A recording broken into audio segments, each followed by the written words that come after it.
The beginnings of the Georgian peoples reach far beyond written history, and like the origins of many nations, their formation cannot be explained with certainty. For centuries, ideas about their early development have often been shaped, as much by speculation as by firm evidence. Language offers one of the most important clues. The Georgian language preserves traces of ancient contacts and older linguistic layers that reflect interactions stretching back thousands of years. Place names across the region also reveal signs of earlier populations and the languages they once spoke.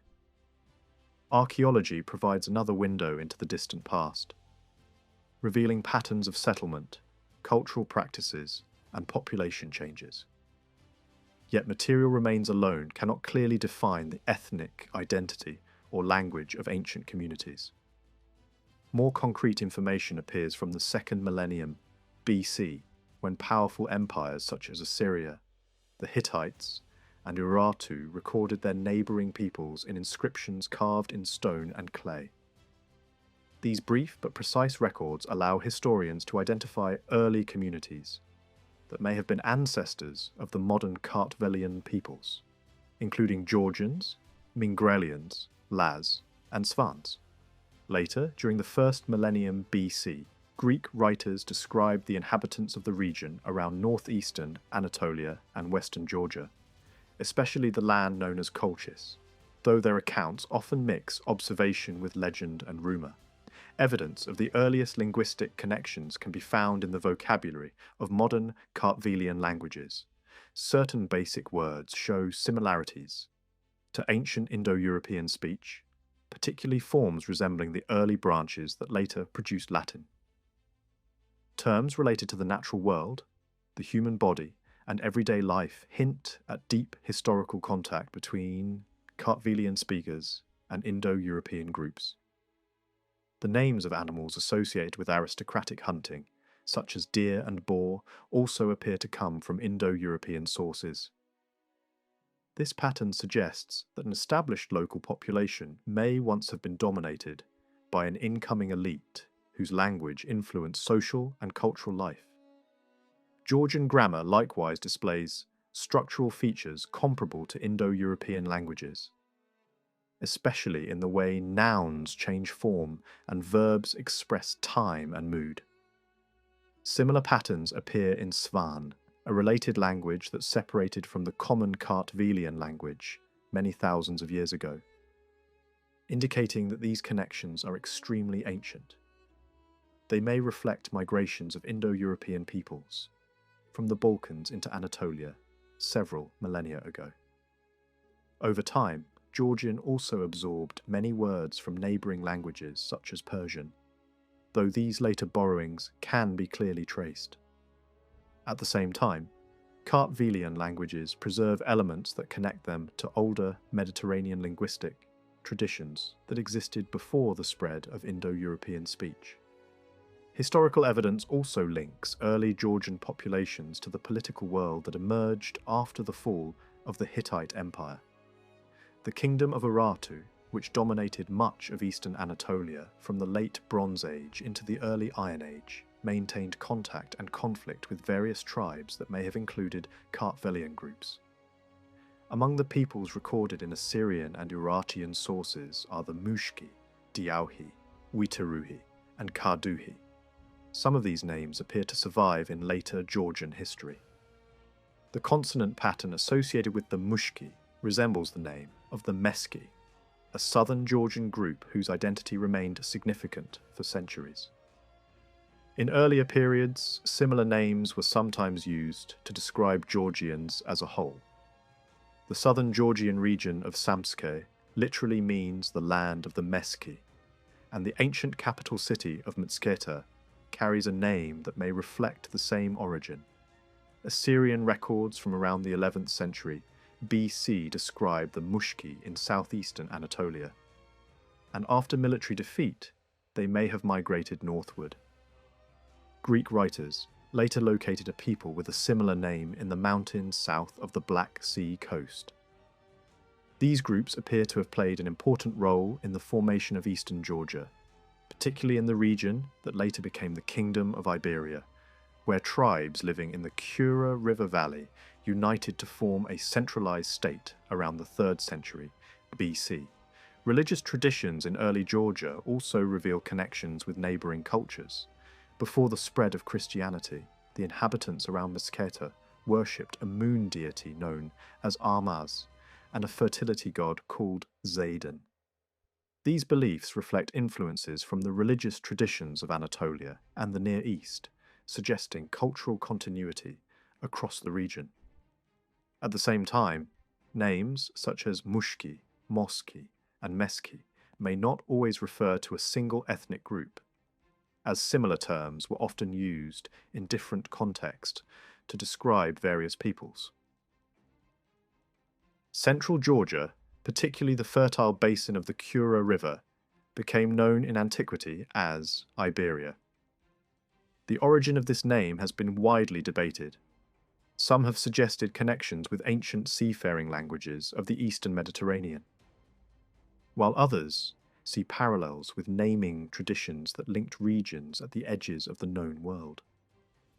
A more convincing explanation connects the name to a people known in classical sources, whose name later influenced the Armenian designation for Georgians.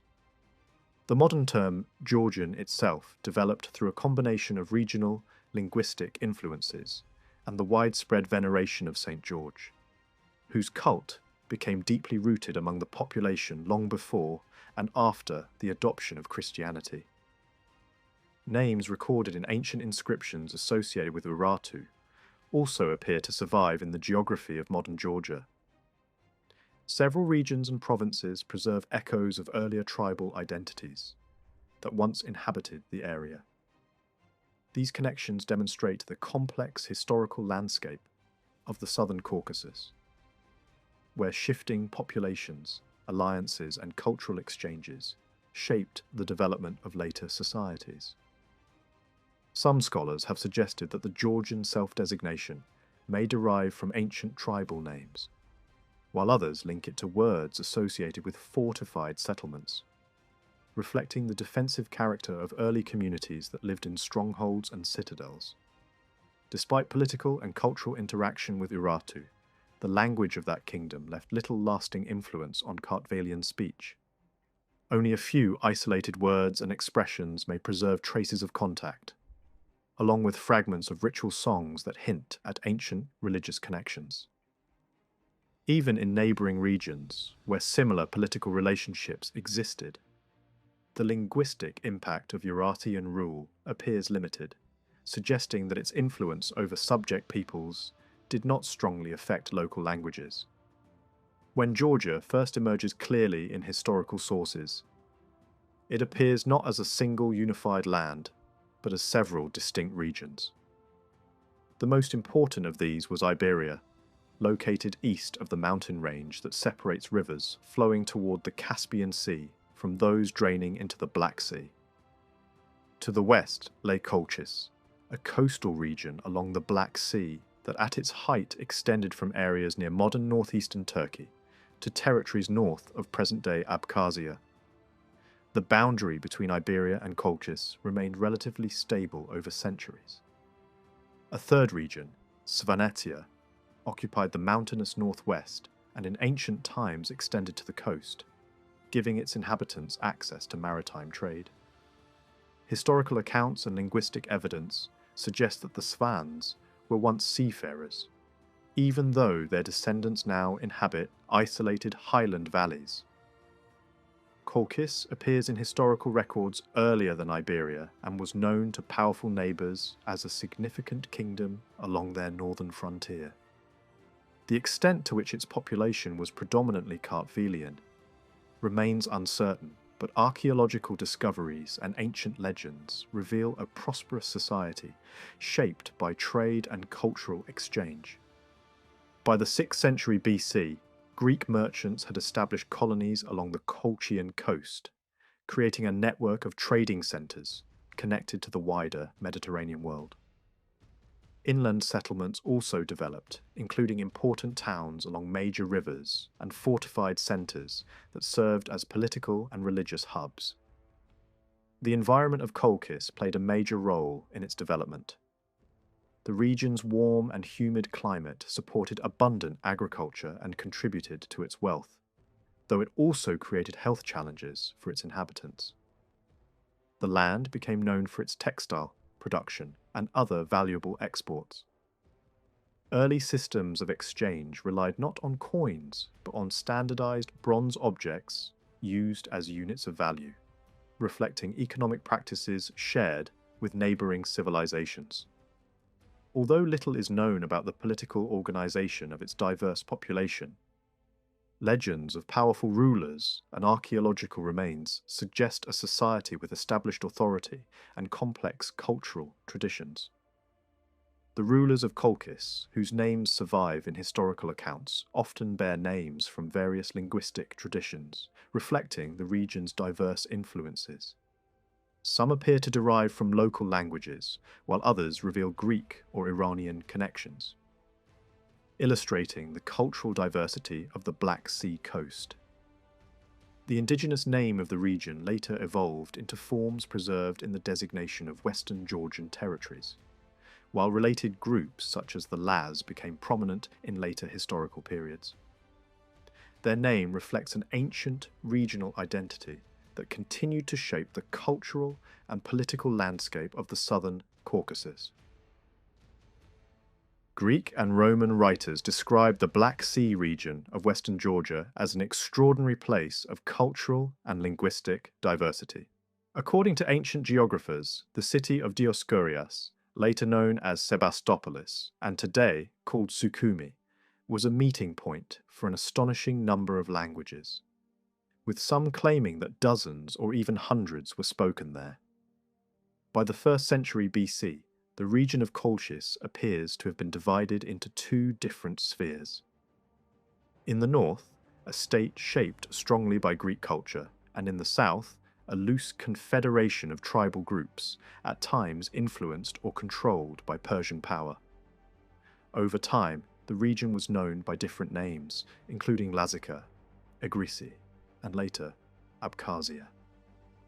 Such changing identities reflect a population composed of many ethnic groups. Leadership of tribal alliances may have been held by figures from various backgrounds, including Abkhaz, Zan peoples such as the Mingrelians or Laz, Suvans, Scythians, or even groups that no longer exist.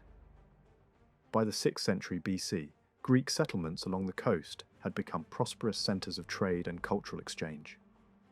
Cities such as Phasis near modern Poti, Genos near today's Ochamchira, and Dioscurias developed considerable economic influence.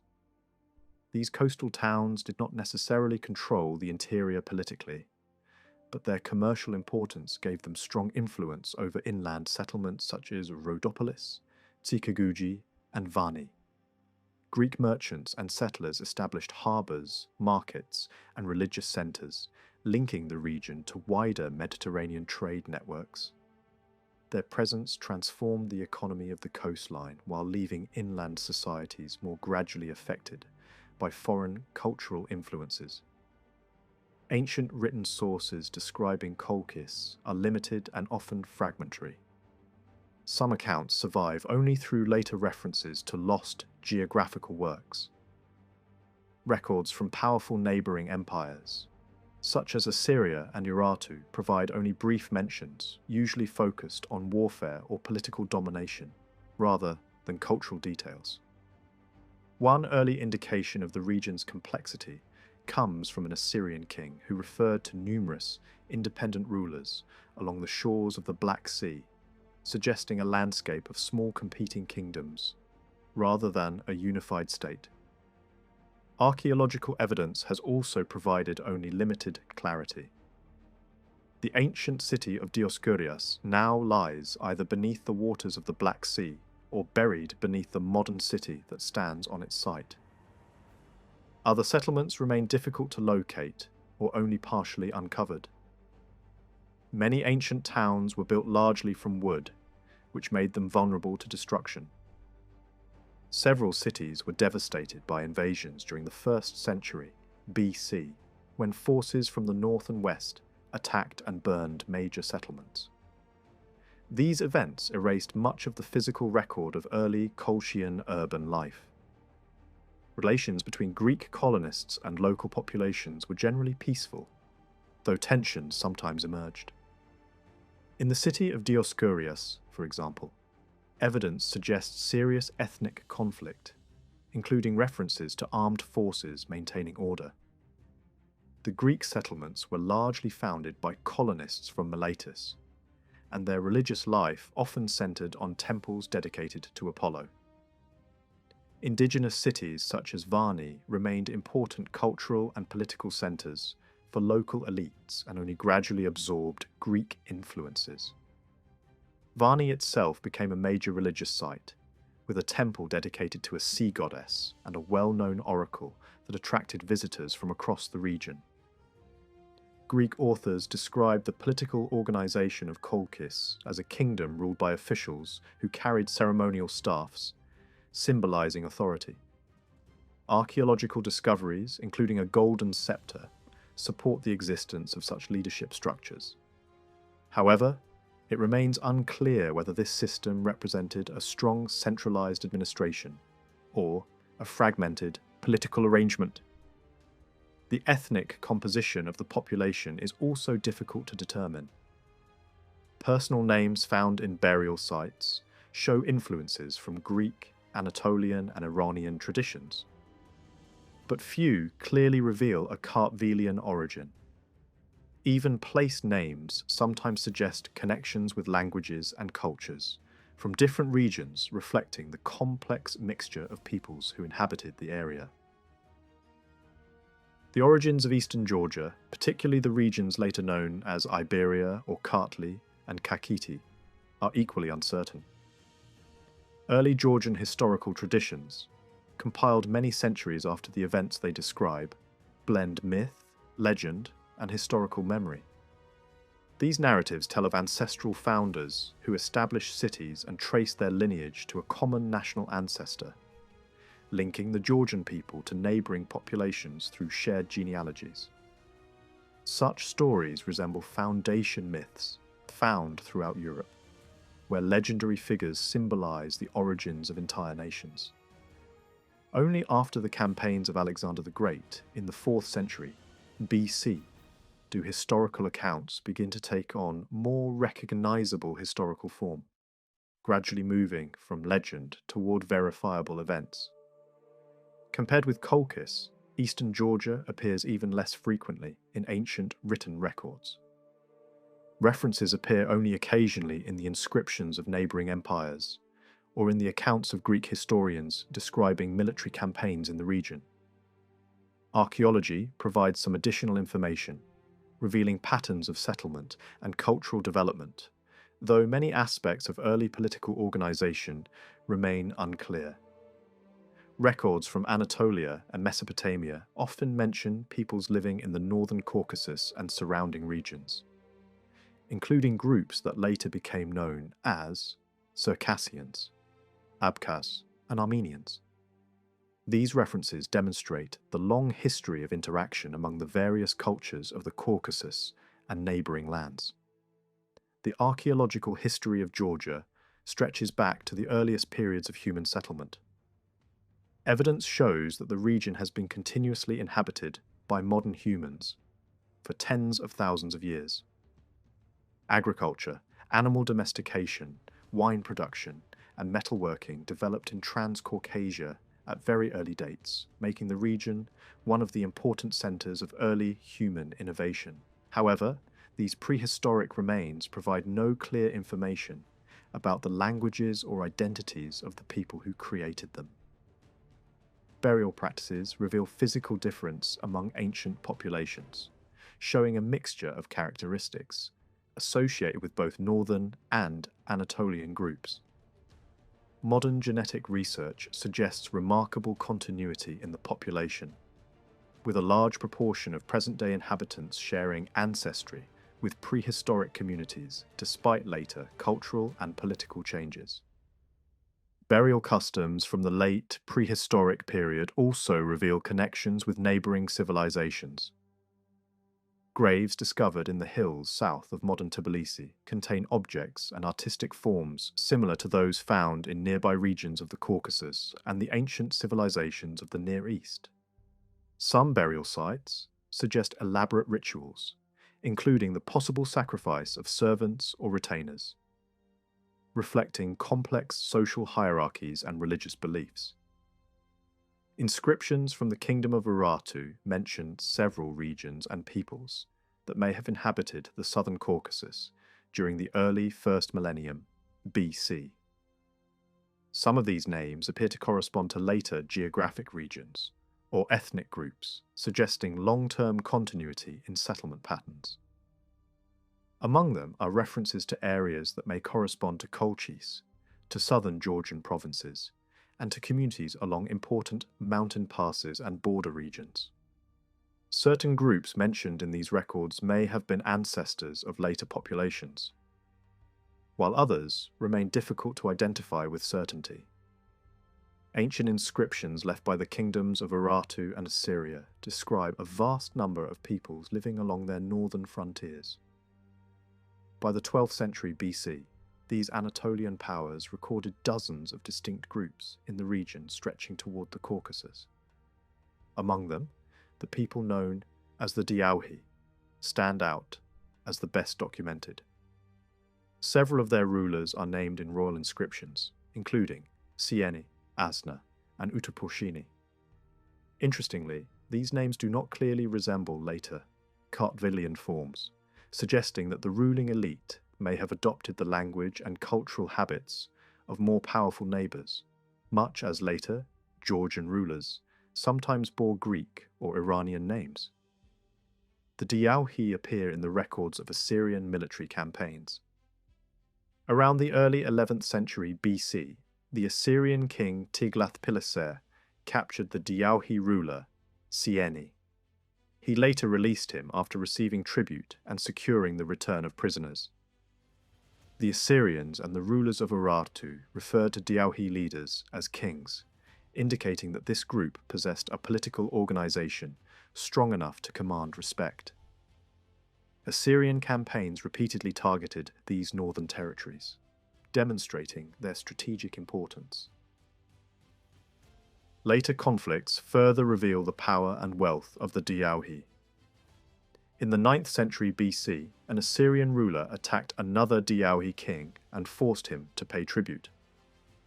In the following century, the Urartian king Menua captured the Daoi capital and invaded nearby regions.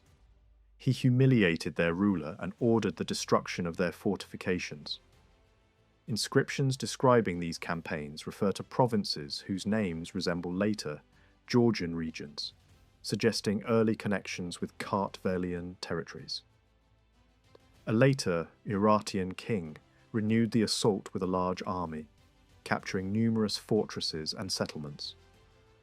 The defeated ruler was forced to deliver gold, thousands of horses, and tens of thousands of captives, evidence of the considerable resources possessed by the Daoi and their allies. Urartu also subdued neighbouring tribes and established garrisons to secure its control. Despite their shared cultural background, the Western Kartvelian groups of Colchis offered no assistance to the Daoi during these struggles. By the 8th century BC, Urartian campaigns had effectively destroyed the Daoi state, and for several centuries they disappear from historical records. After subduing the eastern Georgian territories around the upper courses of major rivers and the regions near present-day borderlands, Urartu turned its attention to western Georgia, particularly the land of Kolkis. This region included provinces once associated with the Daoi. In the 8th century BC, Urartian forces attacked the Colchian ruler and captured his capital. At this time, the people of Kolkis were already renowned for their metalworking, especially their skill in forging iron. Soon after these events, both the Daoi and the Kolchians fade from the historical record. Their disappearance coincides with a period of dramatic upheaval caused by nomadic invasions. Mounted warriors descended from the northern steppes into the Caucasus and Anatolia, Some groups moved along the Black Sea coast, others advanced through the eastern passes near the Caspian, while additional bands crossed the high mountain routes. Many of these invaders spoke Iranian languages, though other peoples from the northern Caucasus also participated. Their attacks devastated settlements across the region and even threatened the borders of distant kingdoms to the south. These nomadic groups eventually became integrated into the societies they had once attacked. Some served as mercenaries, while others settled permanently, leaving traces in place names and material culture. Burial mounds containing horses, weapons, and sometimes chariots mark their presence across large territories. Linguistic influence also reveals their impact, as certain words in the Georgian language appear to derive from these northern peoples. By the late 7th century BC, alliances among these nomadic forces and regional powers contributed to the destruction of established kingdoms in Anatolia. Although some religious traditions show connections between these groups and earlier Anatolian beliefs, their relationship to earlier populations remains complex and uncertain. The weakening of Urartu following these invasions created new opportunities for the Kartvelian peoples. Over several centuries, various groups expanded their territories, westward and northward. Some tribes moved across mountain passes toward the Black Sea, reshaping the ethnic and linguistic map of the region. These migrations gradually separated communities that had once been closely connected, leading to the distinct distribution of languages that later characterized Georgia. By the 3rd century BC, political and cultural centers had shifted from remote mountain regions to strategic crossroads, where major rivers and trade routes converged. These locations became focal points for commerce, communication, and political authority. The peoples once known as the Daoi reappear in Greek accounts under different names. Classical writers also used other designations to describe Kartvelian populations living between the Black Sea and powerful Eastern empires. Some of these names eventually gave rise to later regional identities and place names that survive to the present day. Ancient historians describe these communities as significant powers situated between Kolkis and the expanding empires of the Near East. During this period, major political transformations reshaped the entire region. Powerful Iranian-speaking groups established control over vast territories, eventually forming large empires that extended their influence into the Caucasus. These imperial powers reorganized conquered lands into administrative provinces and imposed systems of taxation, military service, and governance. The Georgian regions of Colchis and Iberia were incorporated into this imperial structure as separate administrative units. While this system brought improved infrastructure, trade routes, and administrative order, it also imposed heavy obligations on the local population, including tribute and forced labor. The presence of imperial authority influenced local society in many ways. Military commanders and administrators often bore foreign names, reflecting the cultural dominance of the ruling power. Local soldiers served in imperial armies, sometimes under their own leaders. Southern regions became closely integrated into the imperial system, while northern coastal areas maintained a degree of independence, especially where Greek trading colonies remained active. Along the Black Sea coast, Greek settlements continued to prosper as centers of commerce and craftsmanship. These communities developed advanced systems of coinage and trade, producing silver currency and participating in international exchange networks. Imported goods from distant lands testify to the region's economic connections, while local industries such as textile production and metalworking flourished. The population lived in a wide range of conditions, from wealthy households in well-built stone dwellings to modest settlements constructed from simpler materials. Agricultural activity supported local economies, though environmental conditions shaped the types of crops that could be cultivated. Material remains also suggest the existence of organised military forces, including the use of advanced weapons. Despite economic prosperity, however, written records from the region remained scarce. Only a few inscriptions, personal names, and fragments of writing survive, offering limited insight into the intellectual and cultural life of the inhabitants. Burial practices reveal a diverse population influenced by multiple cultural traditions, reflecting centuries of migration and interaction. Further inland, archaeological discoveries reveal the rise of powerful elites in eastern Georgia. Rich burial sites containing gold and jewellery indicate the emergence of a wealthy ruling class, while the general population appears to have lived in relative poverty. Important urban centres developed in strategic locations, often constructed with advanced stone architecture. The abundance of weapons found in graves suggests that military leadership played a central role in society, even during periods of relative peace under imperial rule. Some settlements served primarily as fortified refugees or religious centres dedicated to regional deities. At times, imperial control extended across the entire region, briefly uniting the various Kartvelian populations under a single political authority. This period of foreign domination lasted several centuries and left a lasting impact on language and culture. The Georgian language absorbed numerous loanwords from Iranian languages, particularly in areas related to social organization, religion, and daily life.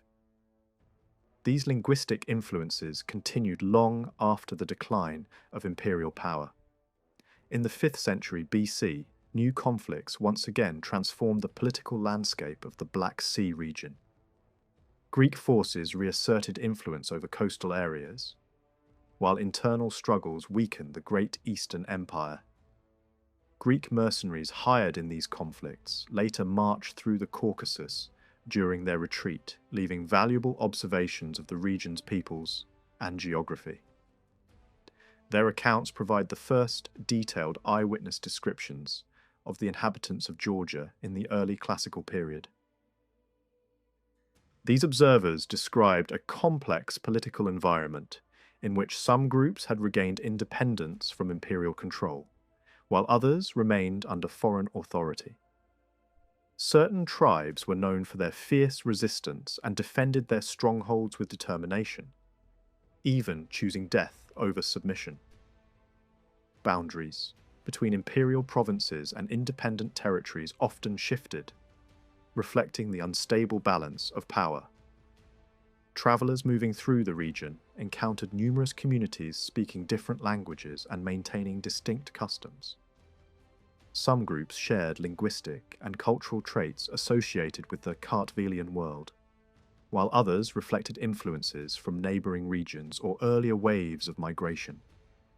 Along the coast and in mountain valleys, diverse peoples maintained unique traditions, diets, and social practices that sometimes astonished foreign observers. Iberia, the eastern Georgian kingdom centred on the middle Kura Valley and the river corridors running down from the high Caucasus, enters recorded history in the shockwave that followed the collapse of Persian power. When Macedonian armies tore through Asia Minor and shattered the Achaemenid order in the late 4th century BC, the political balance of the Caucasus changed overnight. Later, Georgian tradition and some Roman-era writers tell a dramatic story in which Alexander himself pushes into Iberia, meets fierce resistance from tribes north of the Kura, breaks them, and installs a new governor named Azon at a fresh royal centre in Mtsketa. Yet the broader outline of Alexander's real march points elsewhere. The main thrust of his conquest drove into Persia from Mesopotamia, and the Caucasus came into view only as his forces hunted Persian remnants along the western Caspian coast. Even so, the end of Persian control created space for local power to reorganize, and that turning point is visible not only in stories but in the ground. Archaeology shows a 4th century BC Iberia absorbing Greek material influences, such as roof tiles made to familiar Aegean dimensions, sometimes stamped with Greek letters. Even the Georgian word for roof tile reflects contact with Greek craft culture. This is not the footprint of a Greek conquest of Iberia so much as the sign of a region newly exposed to broader markets and ideas. In the same era, a different tradition speaks of a movement from the south, a ruler from a Persian-influenced southern zone pushing northeast along the Kura with noble families, followers, and fighting men, forcing his authority onto the established community around Metsketa. That scenario fits the archaeological pattern better than a literal Alexandrian invasion. New fortifications appear along the river line, and graves begin to include more weaponry, as if a society is bracing for conflict, while a new elite forces its way into the centre. The link between southern Kartvelian groups and the rise of Metsketa as a political hub also becomes clearer in this period. The chronicles attach this transition to Azon, portraying him as an outsider who brought his own cults, raised costly idols, and ruled harshly through taxation and contempt for local customs. Whether Azon was a real figure or a later narrative device is hard to prove, because the story was written down centuries afterward. Even so, the underlying shift is difficult to deny. People from the southwest, regions such as Klarjeti and Tau, seem to have taken a leading role in reshaping central Iberia. From this turbulent background, the first clearly defined Iberian monarchy is traditionally associated with a man named Parnavaz.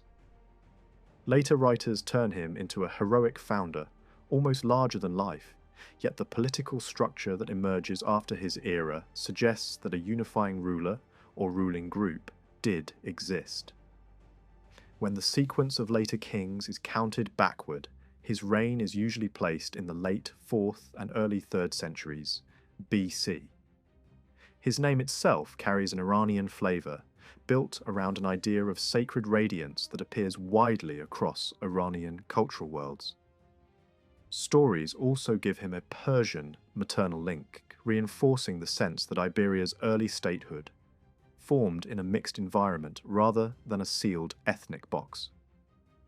The chronicles dramatize his rise by saying he was orphaned by Azon and later discovered a hidden treasure while hunting, using it to fund a revolt.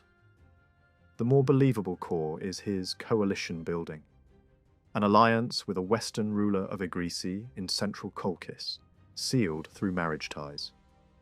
In this telling, Azon falls in battle, and Iberia's new king rules within the wider shadow of the Hellenistic powers that replaced Persia, especially the Seleucid realm centred far to the south.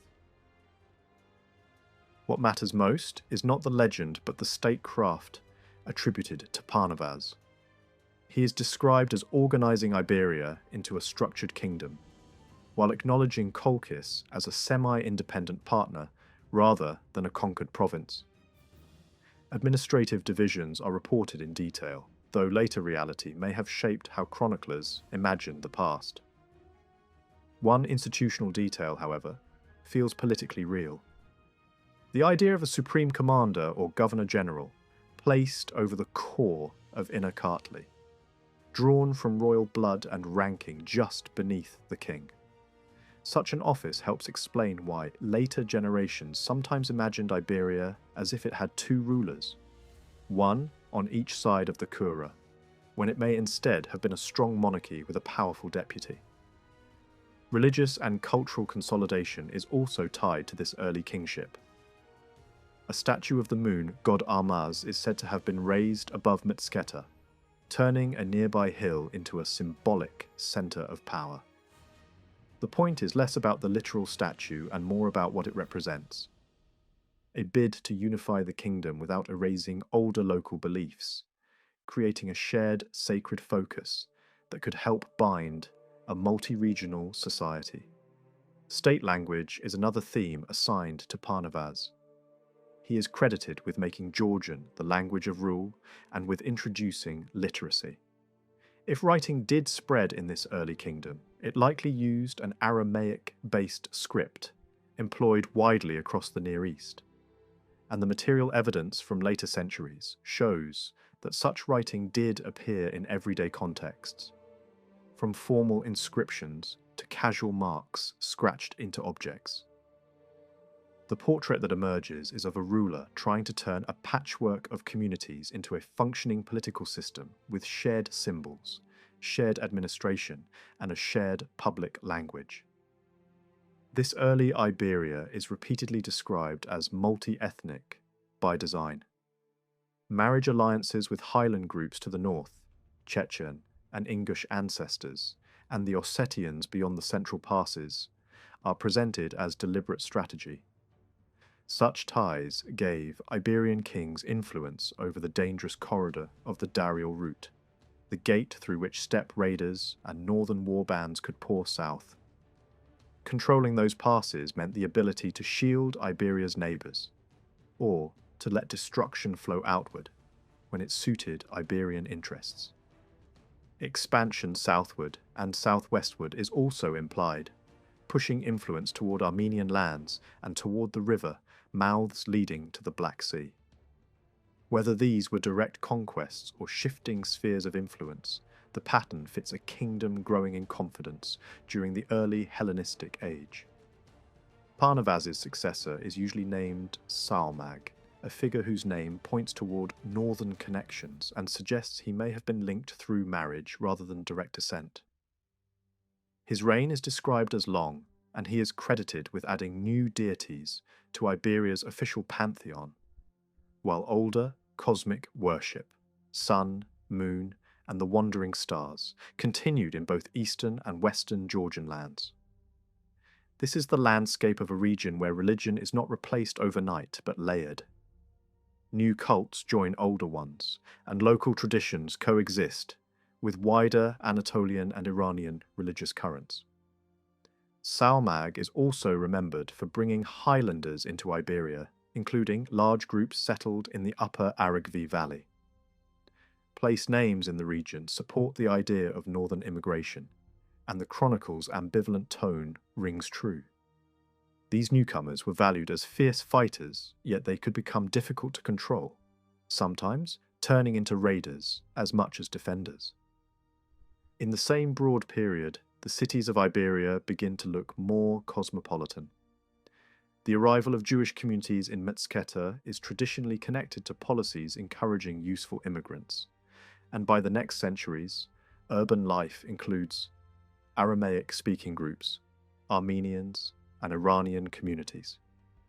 Iberia's kingship is therefore not only a military structure, but also a manager of trade routes and population movement, drawing in skills and networks that made a capital city thrive. Yet Iberia remained caught inside larger power struggles.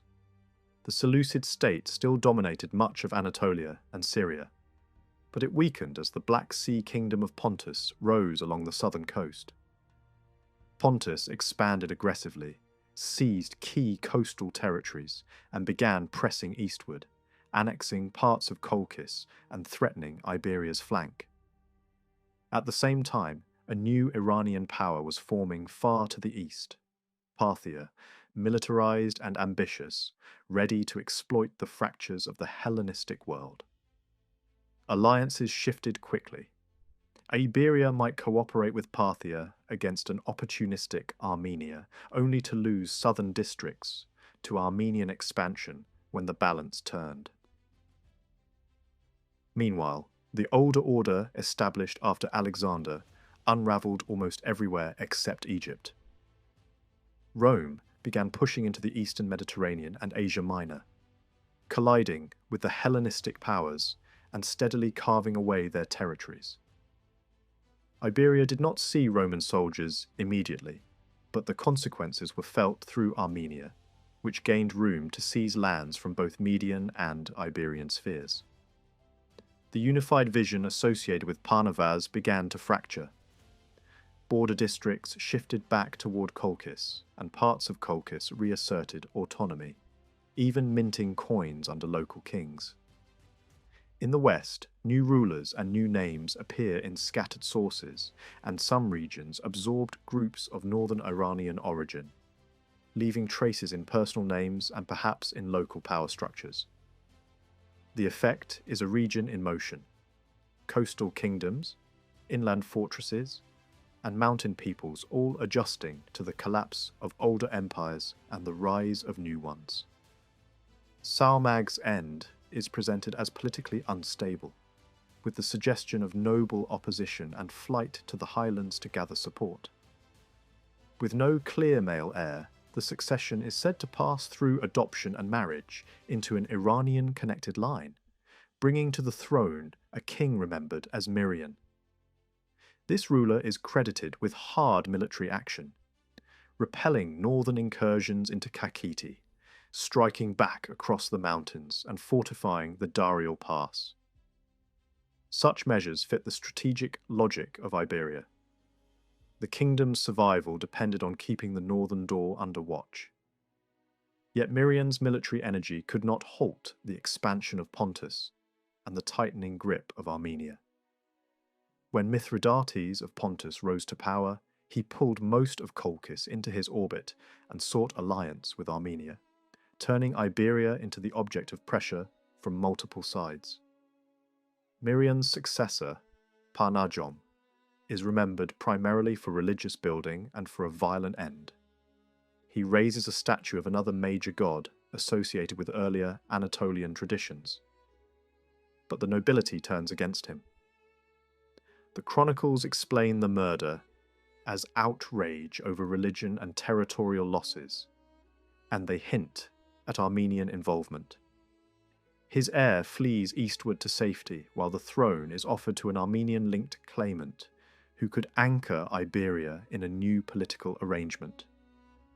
Under this new king, a brief calm seems to take hold, and border fortifications are strengthened even where one might not expect it, suggesting that the kingdom's leaders, whatever their origin, understood the fragility of the frontier. Not long after, a king named Artag appears, and he becomes the first Iberian monarch to collide directly with Rome. The chain reaction begins with Mithridates of Pontus, whose ambition forces Rome to look toward the far edges of the Black Sea. He expands into the Bosporan kingdom near the Sea of Azov, pushes through Kolkis, and drives into Anatolia, triggering a series of wars that pull Armenia, Iberia, and Caucasian Albania into Rome's orbit. Armenian kings side with Mithridates, raid into Parthian territories, and extend influence over Albania, while Roman commanders respond with campaigns meant to break the alliance. Iberian forces fight alongside Armenians, and Iberian javelin throwers earn a reputation for ferocity. Whether Iberia fought out of loyalty, fear, or strategy, the result is the same. Roman intervention becomes unavoidable. When Pompey takes command, the war turns decisively in Rome's favour. Mithridates retreats through rugged valleys and across the Black Sea lands, pursued and harried. Rome's priority shifts from simply chasing a defeated king to securing the Caucasus corridor. Iberia and Albania are too strategically placed to be ignored because they can block or open the mountain passes leading to the steppe, and Rome now sees those northern peoples as a looming danger. Trade is another motive. Control over routes linking the Caspian region to the Black Sea promised access to valuable goods moving from the east. In the winter of 66 BC, Iberian and Albanian forces strike the Romans near the Cura, but the clash ends in truce. When spring comes, Rome drives deeper into Iberia, inflicts heavy losses, and forces the Iberian king to negotiate. Attempts at ambush fail. Bridges are burned, forests become battlegrounds, and the Roman advance grinds forward until surrender is unavoidable. Hostages are demanded, tribute is taken, and Iberia is bound to Rome not as a province, but as a dependent ally compelled to respect Roman power. From Iberia, Pompey pushes across the leaky route toward Colchis, improving the mountain track to move wagons and supplies, then forces his way toward the coast. A Greek administrator is placed over central Colchis, suggesting a protectorate rather than a direct annexation. Northern highland groups remain hostile and difficult to subdue, and Rome avoids a costly war there, focusing instead on isolating Mithridates and securing the strategic corridor. By the mid-60s BC, the Caucasus region is effectively tied into Rome's system through allied kingdoms. Armenia reshaped by treaty, Iberia compelled by force, Albania subdued by similar methods, and Kolkis managed through appointed governors. A glimpse of Iberian society at this moment comes from descriptions based on reports carried back by those who accompanied the Roman army. The land appears sharply divided between mountain peoples and valley dwellers. The highlanders resemble the northern nomadic world in lifestyle and warfare, while the lowlanders look more like the settled societies shaped by Iranian influence. Power is layered. A king stands at the top. A royal deputy holds major authority beneath him. Priests wield political influence as lawmakers and negotiators, and a broad class of free men function as both farmers and soldiers. Below them are crown dependents tied to royal lands, while immigrant communities and lower orders organize themselves in communal groups. Towns are described as well built, with tiled roofs that signal craft traditions and long-distance connections. Archaeology adds another note. Burials begin to show changes that fit a society shifting from constant warfare toward more urban life, where some graves contain little or nothing, as if social structures are being reorganized. After the forced Roman settlement, Iberia experiences a stretch of relative calm under Artag's successor, a king often remembered as Parnavaz II. Kolkis, however, does not enjoy the same stability. The coast is battered first by the retreating forces of Mithridates, then by invasions launched from the north. The wider Roman world is soon torn by civil war, and the Black Sea becomes a prize contested by rival powers and ambitious heirs. Armies march, temples are plundered, districts are devastated, and Kolkis is repeatedly transferred as a reward in the politics of kings and emperors. The region becomes a shifting mosaic of client rulers and temporary overlords, tied at times to Pontus, at times to Bosporus, and eventually administered from Trebizond when Rome organizes the coastline into provincial structures. Yet even then, Roman reach remains strongest at the ports. Inland control is limited, and the northern coast suffers from raiding, piracy, and wars among Caucasian tribes. Garrisons and small fleets can hold harbours, but they cannot pacify the entire shore, and some major ports are destroyed by highland attacks. The larger geopolitical storm continues. Parthia grows bolder, humiliates Rome in battle, and draws Armenia toward an eastern alliance. Rome retaliates, yet finds that Iberia, Armenia, and Albania do not always behave as obedient clients. In one campaign, Iberia is pressured into cooperation against its neighbours, a moment too awkward to be celebrated in local tradition. Soon afterward, an older dynastic line returns with Parthian backing, and a new king restores the ancestral house in Kartli. This restored ruler keeps the northern passes closed, and works with Rome, creating a balance that prevents another direct Roman invasion. For much of the 1st century, Iberia's influence appears to extend westward again, pressing into Colchis during moments when Rome is distracted and the coastal world remains unstable.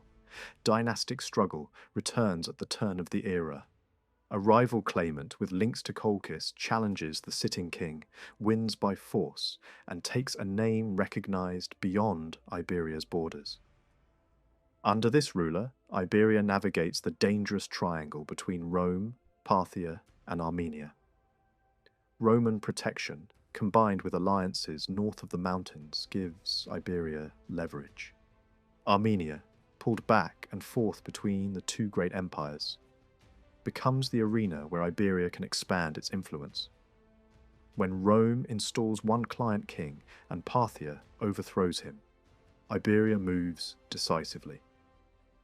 An Iberian army reinforced by allies from the north and east marches into Armenia, drives out Parthian forces, wins over local nobles through money and pressure, and seizes the capital.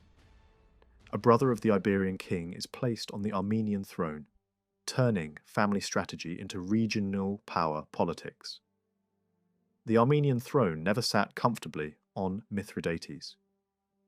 Not long after taking power, he was suddenly ordered to Rome by Emperor Caligula and thrown into chains. The most likely reason was political suspicion. Armenia's nobility was divided, and any sign that Mithridates might lean toward Parthia could look like betrayal in Roman eyes. His removal opened a door. Parthian influence surged, and Rome soon realized that taking him out of the game had only made Armenia harder to control. Under Emperor Claudius, Mithridates was brought back and restored, because the Parthians were already testing the frontier. Rome tried to shape the restoration in a way that favoured its interests. Armenian strongholds in the mountains were targeted. Iberian forces were encouraged to hold the northern plains, and neighbouring client rulers were warned not to interfere. Roman commanders worked to isolate the Parthian leadership inside Armenia by preventing it from gaining local allies. Yet Mithridates' return created a new tension. His elder brother Parsman, king of Iberia, no longer trusted him. Mithridates seemed once again to be flirting with Parthia, and he refused to request Roman legions to support Parsman's separate campaign against Caucasian Albania. That campaign succeeded anyway, but the distrust remained, and it would soon become fatal. In the early 50s, Parsman made a bold move using his own son, Radamist. The plan was presented as if it served Rome's wider goals, but the method was unmistakably Iberian. Deception, money, and pressure on local elites. Radamist arrived at the Armenian court acting like a refugee, claiming to have fallen out with his father. Mithridates believed him, or chose to believe him, and allowed him close. Behind the scenes, Armenian nobles were bribed and persuaded that Iberia's rise was inevitable. Radamist returned to Iberia, raised an army, and came back to Armenia to lay siege to a major fortress. The most shocking moment was not the battle, but the collapse of the Roman garrison. Radamist negotiated their withdrawal, leaving the fortress exposed. A Roman officer travelled to Iberia to demand that Parsman stop the assault. Parsman refused, and instead ordered the final capture. The fortress fell through corruption rather than storming. Radamist bought cooperation from Roman commanders and manoeuvred Mithridates into surrender. Then the line was crossed from politics into blood. Mithridates and his entire family were killed on the orders of Parsman and Radamist. It was a clean removal of a rival branch, and it announced that Iberia intended to treat Armenia as its own prize and end. That conquest could not stand. Neither Rome nor Parthia could tolerate Iberia becoming master of Armenia. Roman forces advancing from the south struggled to secure key royal strongholds, but Parthia acted faster and more effectively. King Vologes of Parthia drove the Iberians out with relative ease. Then nature intervened where armies could not. Plague and famine broke the Parthian grip and forced their withdrawal. Radamist returned again for a short time, but Armenia's own nobility turned against him. In the end, an Armenian settlement emerged under Parthian influence, and the 2-decade stretch of Iberian dominance in Armenia came to a close. Parsman then removed his own son. Whether it was done to rebuild trust with Rome, to prevent another coup, or simply because Radamist had become too dangerous, the result was the same. The prince who had won Armenia was murdered by the king who had sent him.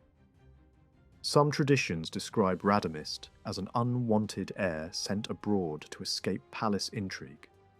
Others portray him as an impatient man who despised his father's caution. Either way, his life ended as violently as it had been lived. When Parsman died, Iberia briefly gained territory in Armenia during the next round of Roman-Parthian struggle. Emperor Nero sent his general Corbulo east to push back Parthian power. Armenia did not fall easily, but Rome redrew the map at the margins, distributing border districts among loyal kings in neighbouring realms, including Iberia. It was not a full restoration of Iberian control, but it was a reminder that Iberia still mattered in imperial calculations. After this point, the picture becomes confused because local chronicles and external evidence diverge. Roman historians and inscriptions provide solid names and dates, while later, Georgian tradition offers an alternative sequence of rulers and even suggests joint kings ruling side by side. The safest reconstruction leans on the stone and metal record. Parsman's second wife succeeded in putting her own son on the throne, a Mithridates known in Georgian memory as Mihirdat. His rule was long, perhaps too long, and it may conceal more than one reign folded together by later storytelling. An inscription that mentions his mother hints that he may have become king as an infant, under a powerful queen acting as regent. Other sources place his death later in the 1st century, but even there the timeline tangles, because names repeat and royal titles sometimes appear in unexpected forms. What defined this era more than succession disputes was a wider peace imposed by the great powers. In the early 60s, Rome and Parthia reached a settlement over Armenia.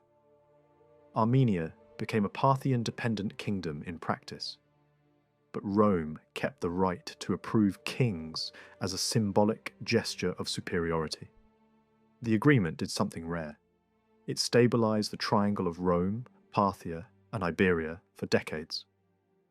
Armenia, now less prone to constant upheaval, grew stronger.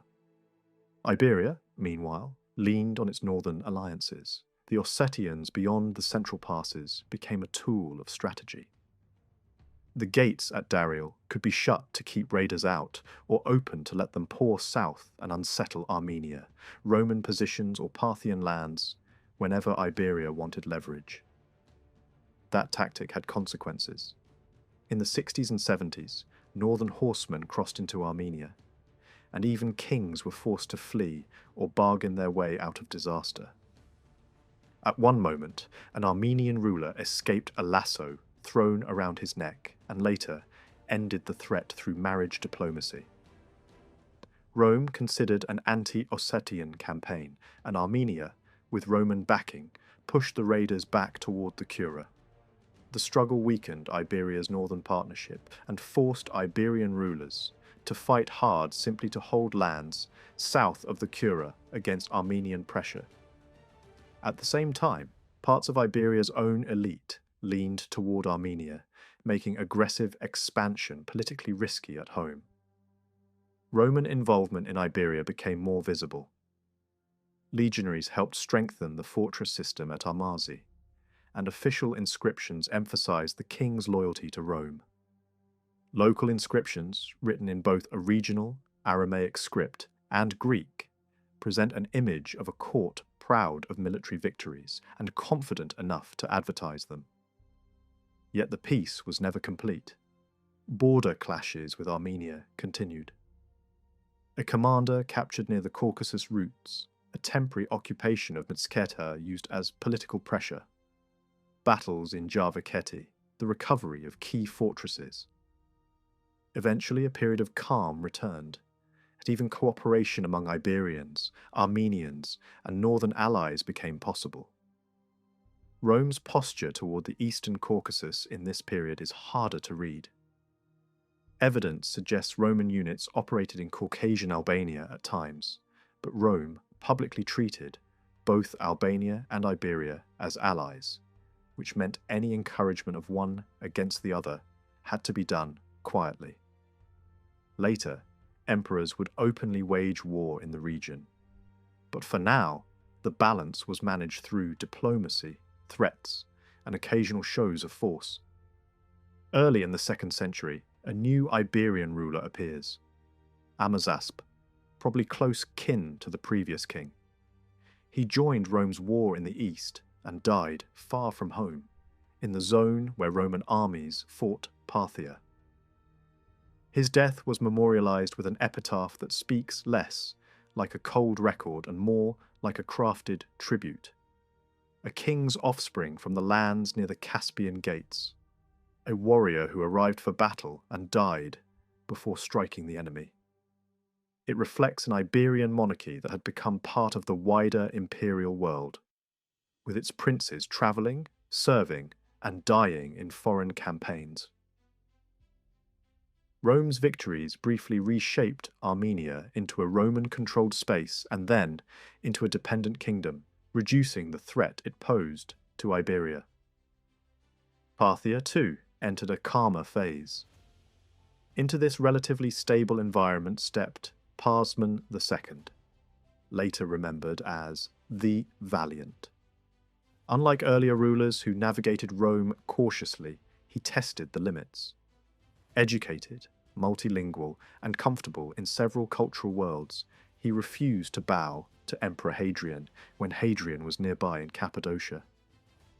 Hadrian had tried to win him with gifts, lavish even by royal standards.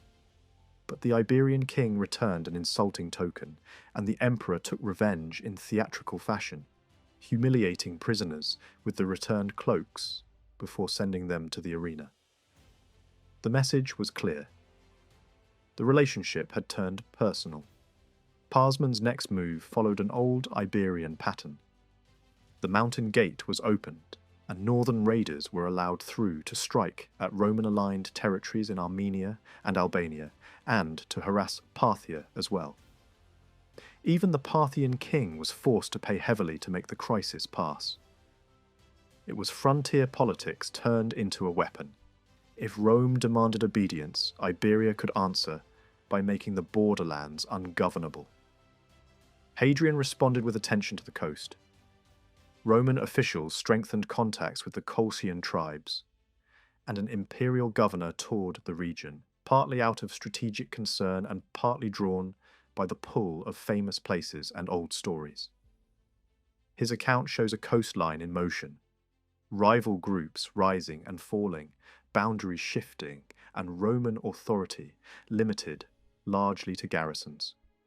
Some coastal peoples were openly hostile and lived beyond effective control.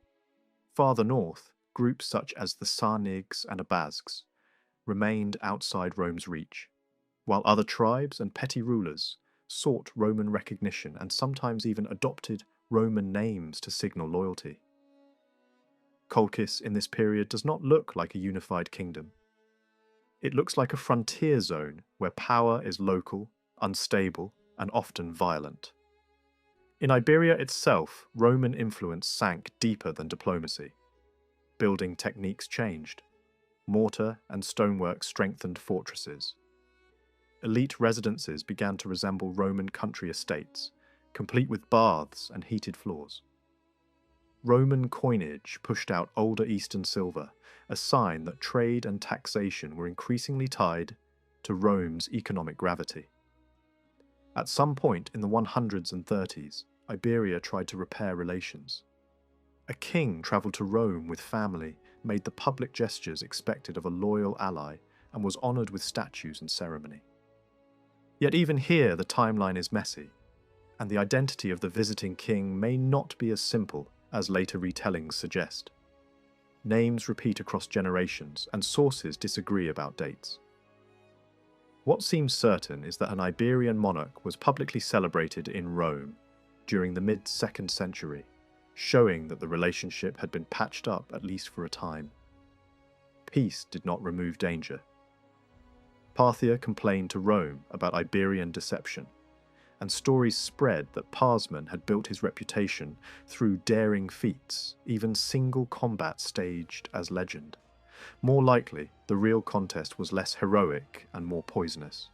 The king, remembered as the Valiant, died, not in open battle but through assassination, apparently by a servant, bribed by Parthian agents. It was a quiet end for a ruler who had made a loud challenge to empire. After him, succession grows even harder to trace. Later, tradition names short-lived rulers, while inscriptions from Almazy preserve glimpses of court life. Powerful nobles titled as royal deputies. Families boasting of conquests, marriages binding elite houses together. One inscription speaks in the voice of a young noblewoman, listing her lineage and the titles of the men around her, court masters, deputy rulers, commanders, before ending in grief at her early death.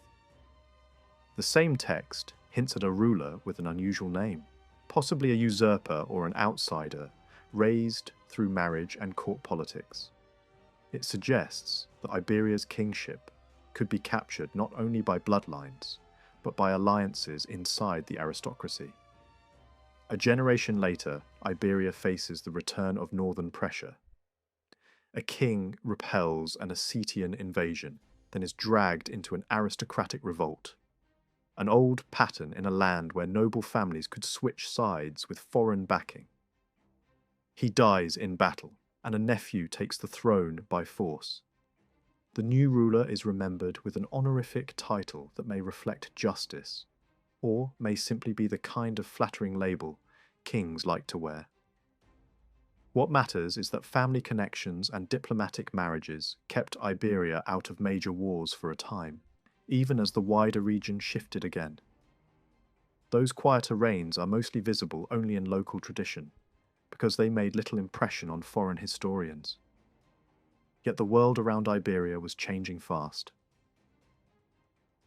Parthia collapsed, and a new Persian dynasty rose with a sharper ideological edge and renewed military ambition. The first signs of contact appear in the kind of object that often survives, when documents do not: a finely made silver vessel with an inscription recording it as a diplomatic gift between high officials, linking Iberia's court to the new Persian imperial system. Coin evidence suggests the burial, where it was found, belongs to the mid-3rd century, a time when Persia was becoming the dominant force again. During the 2nd and 3rd centuries, Iberia does not appear to pursue political union with Kolkis. Trade and cultural exchange crossed the mountains, but dynastic marriages and formal alliances are notably absent. Rome, for its part, kept to the shoreline, holding ports with garrisons while leaving inland Colchis to its shifting tribal politics. At moments, Rome attempted firmer control, and at least one Laz ruler gained recognition, showing that local kings still mattered when they could keep order on the coast. But overall, Colkis looks fragmented, while Iberia looks stable, wealthy and self-contained. Strong fortresses guarding the Cura corridor, aristocratic estates scattered around Mchketa, and trade thriving even when the coast was disturbed, rerouted through mountain paths and northern networks. Then Iberia returns to the international stage as Persia expands again under Shapur. Inscriptions from the new Persian Empire list Iberian kings and suggest that at least one of them ruled as a Persian-backed nominee in the 260s. Iberia's own dynastic line continues through an Arsacid branch, but it is squeezed hard. Roman support arrives, yet it proves too cautious to secure the throne. One Iberian king is forced to flee north to the Ossetians and dies in exile. Persian influence deepens, and the Georgian language absorbs more Middle Persian vocabulary tied to social rank, taxation, and labour. exactly the terms that spread when an imperial system reaches into daily life. Fortresses and irrigation works grow larger and more sophisticated, and such projects imply heavy demands for labour, including forced labour. The storm did not stop at Iberia's borders. Shapur pushed west through Armenia and toward the Black Sea lands, striking at coastal peoples and briefly extending Persian claims to Kolkis and nearby territories. At the same time, the Roman world was reeling. Raids along the eastern Black Sea coast forced garrisons and civilians to flee, while the empire struggled on distant frontiers along the Rhine and Danube. In that moment of Roman weakness, an eastern army could once again reach for the sea. Shapur's most dramatic triumph was the capture of the Roman Emperor Valerian in 260, an event that symbolized how far Persian power had risen. Persian inscriptions even list Kolkis and neighbouring coastal zones as part of their sphere.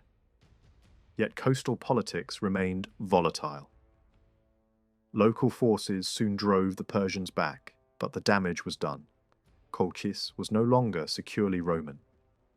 For a time, Iranian-linked Sarmatian groups held sway there, showing once more that the Black Sea coast was a frontier where control could change hands quickly, and where the struggle between empires was often decided by the movements of smaller peoples in between.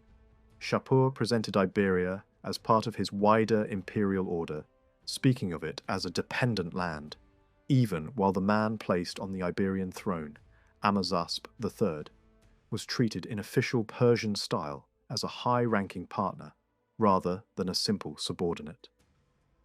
In Persian court language, Iberia could be described as bound to the Shah's authority, yet its king could still be displayed as a prestigious ally, elevated in ceremonial lists and honoured as one of the realm's foremost dignitaries. Later, Georgian storytelling remembered Amazasp as a strong ruler, but also as someone who drifted toward Persian influence. The same tradition paints his final years as a storm of conflicts, first resisting northern raiders, then clashing with Roman forces and western Georgian groups from Colchis, and finally facing rebellion among his own nobles. In that telling, Amazasp dies in the turmoil, and Shapur's plans suffer a setback. Whatever the exact sequence, Iberia in the 3rd century stands at a fault line where imperial claims, court propaganda, and local loyalties never fully match. A formal peace later reshaped the entire region. At the end of the 3rd century, a Roman-Persian agreement brought a long pause in open war and clarified spheres of influence. Iberia and Armenia were placed, at least on paper, under Roman seniority, with kings expected to seek visible tokens of recognition from the Roman side. This did not erase Persian power, but it imposed a new diplomatic framework in which Iberia's rulers had to calculate their public gestures carefully. Kolkis followed a different rhythm. The western coast, battered by earlier crises, only began to be pulled back toward the Greco-Roman world once the Roman state reorganized under a new eastern focus and strengthened its hold along the Black Sea. New garrisons appeared, and Phasis again mattered as a forward base and administrative centre. Dynasty and marriage then became the bridge between empires and local rule. Iberia's royal house produced a princess, Abashura, and tradition says she was married into a powerful Iranian family, linking the Iberian court to a noble Persian line. The groom is remembered as Mihran, described as a prince with deep roots in Iranian aristocracy. Even though the princess died early, the political meaning of the match remained. Mihran later took the Iberian throne and founded a new royal line, acceptable enough to Persia to avoid immediate confrontation, and acceptable enough to Iberian elites, to prevent a collapse of legitimacy, even though the old ancestral line was said to be broken. Over time, this Iranian origin ruler would be remembered under the name Mirian III, and his reign would become one of the major turning points in Georgian history, not because of conquest alone, but because Iberia's cultural and religious alignment began to shift. The opening decades of Mirian's rule appear, in hindsight, unusually steady. The monarchy still held strong control over regional dukes, who were not yet entrenched hereditary lords, but officials whose authority depended on the crown. External pressure also eased for a time, not because the great powers became friendly, but because new threats pulled their attention elsewhere. Nomadic forces from the steppe pressed against imperial frontiers, and the Caucasus could feel, at least temporarily, like a secondary theatre. In the earlier phase, Mirian sided with Persia during the last rounds of Roman-Persian rivalry, acting like a client king anchored to the stronger nearby power. After the late 3rd century settlement, Iberia fell into the Roman orbit more clearly, and the king's position changed with it. Trade routes grew more important than battle lines, and Georgia's geography made it a corridor. Roads and river valleys carried goods and travellers from the Black Sea ports, through the interior to Armenia, and onward to Iran. Even in a world of constant tension, commerce could knit together places that politics struggled to unite. Religious change moved along those same routes, beginning at the coast and in the towns. Christianity had already gained a foothold in the Black Sea world, and coastal communities in Kolkis were exposed early. Bishops, merchants, captives, and refugees carried the new faith across harbours and mountain passes. By the early 4th century, Christian presence is visible in key coastal centres, and church life was strong enough to send representatives to major councils of the wider Christian world. The faith did not spread as a single wave across the countryside. It gathered first where travel, trade, and administration created dense human contact. In Iberia, however, the decision to make Christianity the state religion was less a sudden personal awakening than a calculated political step. The balance of power had shifted. Rome had adopted a more openly Christian posture. Imperial policy began tolerating and then supporting the church, and the imperial centre of gravity moved eastward.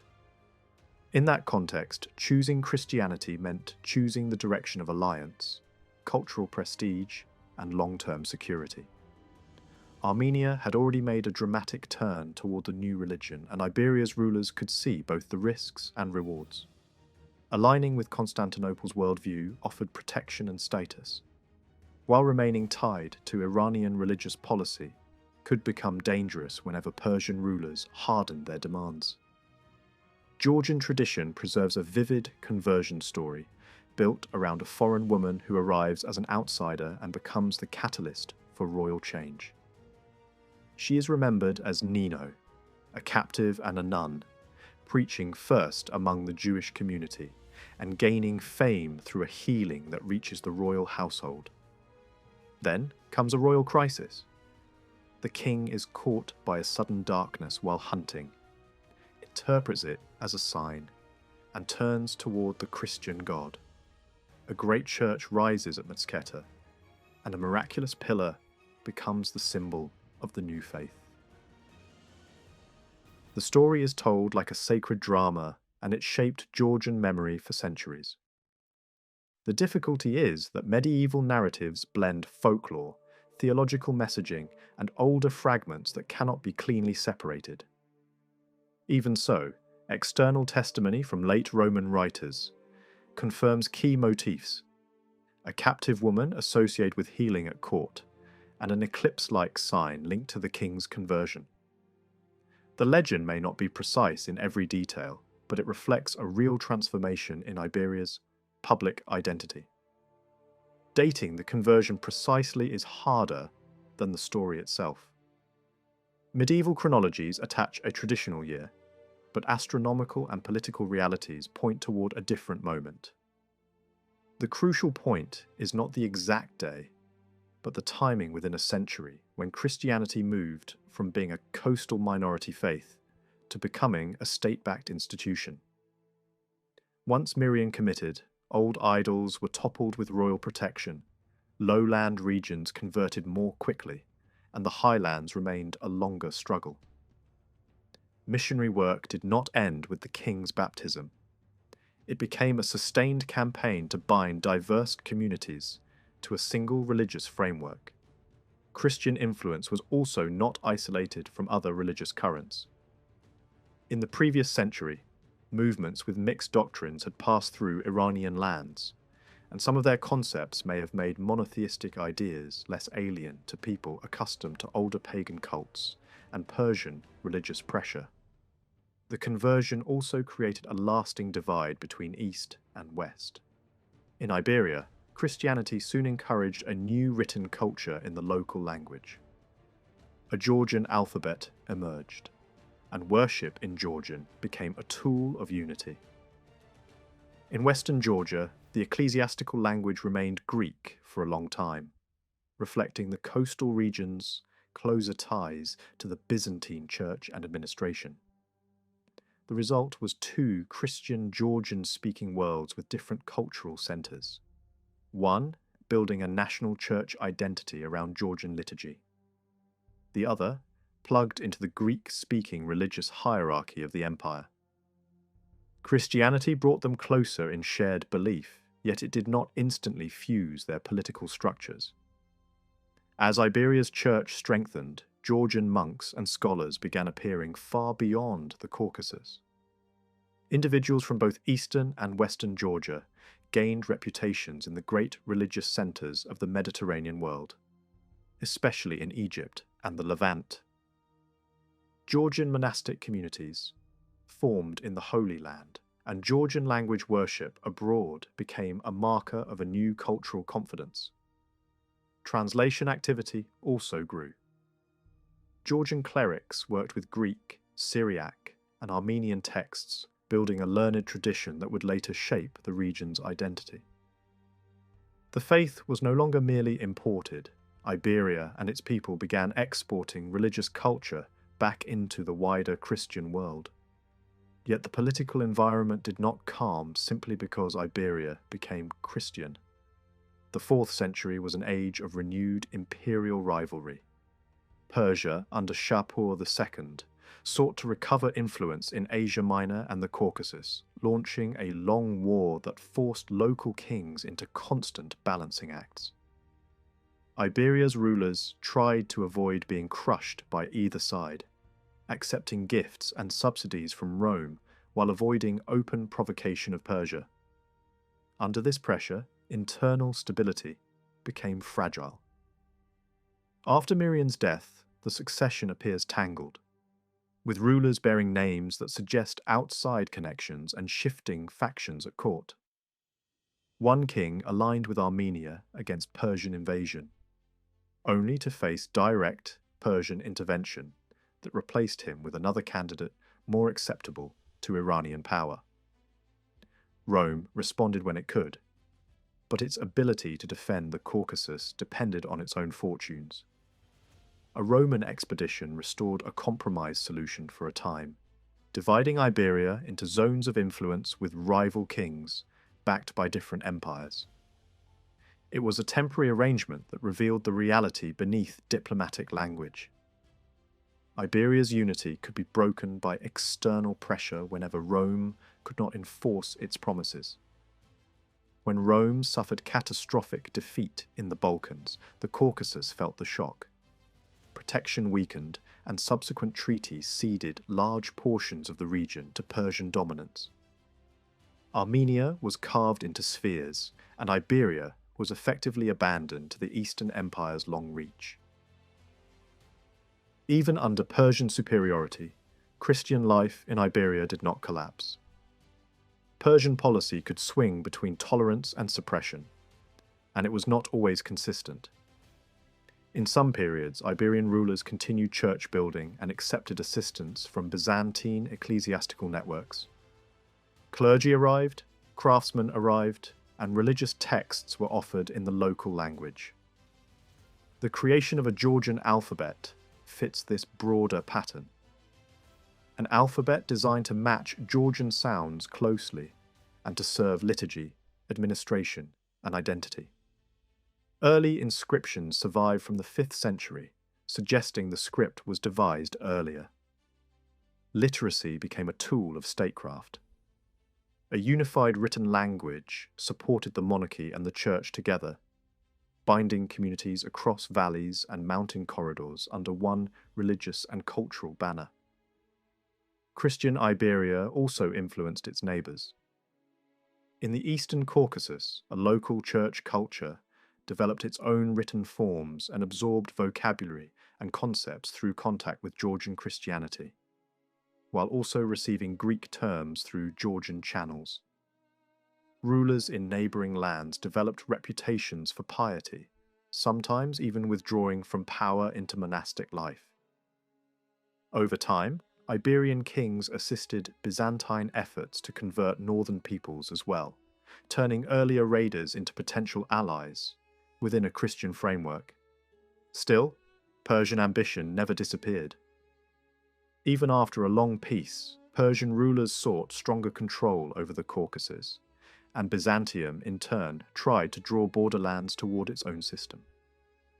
Iberian kings in this era appear in sources as men pulled between two gravitational centres. Some served at the imperial court in Constantinople, absorbed its culture, and then returned home to rule. Others withheld taxes from Persia, used proxy forces such as steppe allies, or struck at Roman interests when it suited them. One king regained contested southwestern lands, but was later captured and died in Persian custody. A reminder that independence could be attempted, but survival was never guaranteed. In the mid-5th century, Persian policy hardened. A determined Shah aimed to dismantle the remaining local kingdoms, not only in Iberia, but across the Caucasus. Notables were summoned to Persia and pressured to accept Zoroastrianism, and priests were sent back with military support to enforce compliance. Popular resistance flared and suppression followed. Archaeology even reveals fire temple structures from this period, suggesting that coercion had some effect, at least in certain urban centres. In one neighbouring kingdom, the monarchy was abolished outright.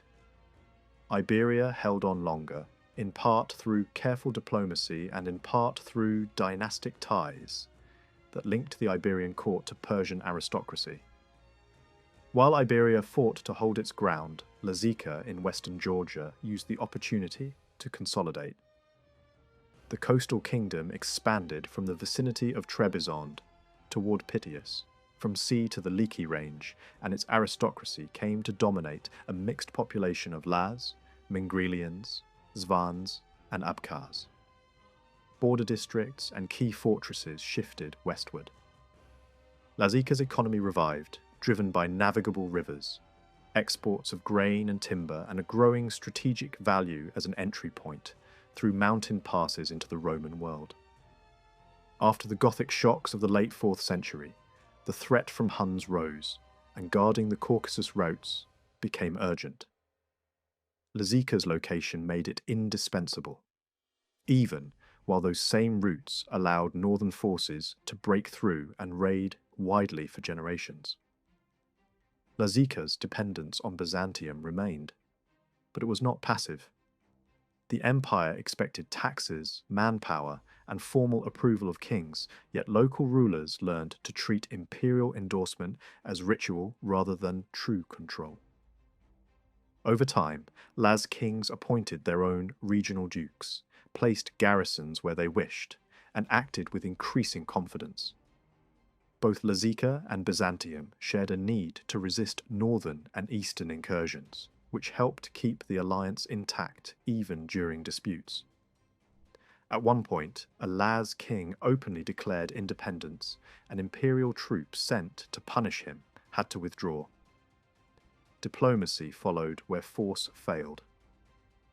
The king later travelled to Constantinople under guarantees of safety, impressed the emperor with a mixture of wit and visible piety, and accepted a limited territorial concession as the price of restored peace. For decades afterward, Lazika and Byzantium coexisted without major rupture. Back in Iberia, a new figure rose to dominate memory: Vaktang I, later known by the epithet Gorgasali. Like earlier legendary founders, he is portrayed as both statesman and warrior, credited with strengthening Iberia, challenging Persian dominance, and at moments drawing Western and Eastern Georgian worlds closer. The biographies written about him blend history with heroic patterning, making it difficult to separate fact from narrative design. Even so, certain elements fit the political realities of the age. He likely came to the throne as a child, with his mother acting as regent and negotiating with Persian authorities to protect the kingdom's Christian status. Persian officials responded with a formula typical of empire: balancing religious oversight, sending a chief Zoroastrian figure alongside Christian leadership, and attempting to manage the country rather than immediately crush it. Vaktang's reign is remembered as long, and his death is told in dramatic terms: a fatal arrow aimed at a known weak point in his armour by someone who once served him. Whether the dates are exact or stretched, the portrait captures a king whose life was shaped by constant war and negotiation. He bound Iberia to both empires through marriage alliances, first with a Persian royal connection, and later with a Byzantine link that signalled Western support. He also governed through a council in which military leadership and religious figures had formal roles, reflecting a society where power was shared among crown, aristocracy, and competing religious authorities. War made his reputation.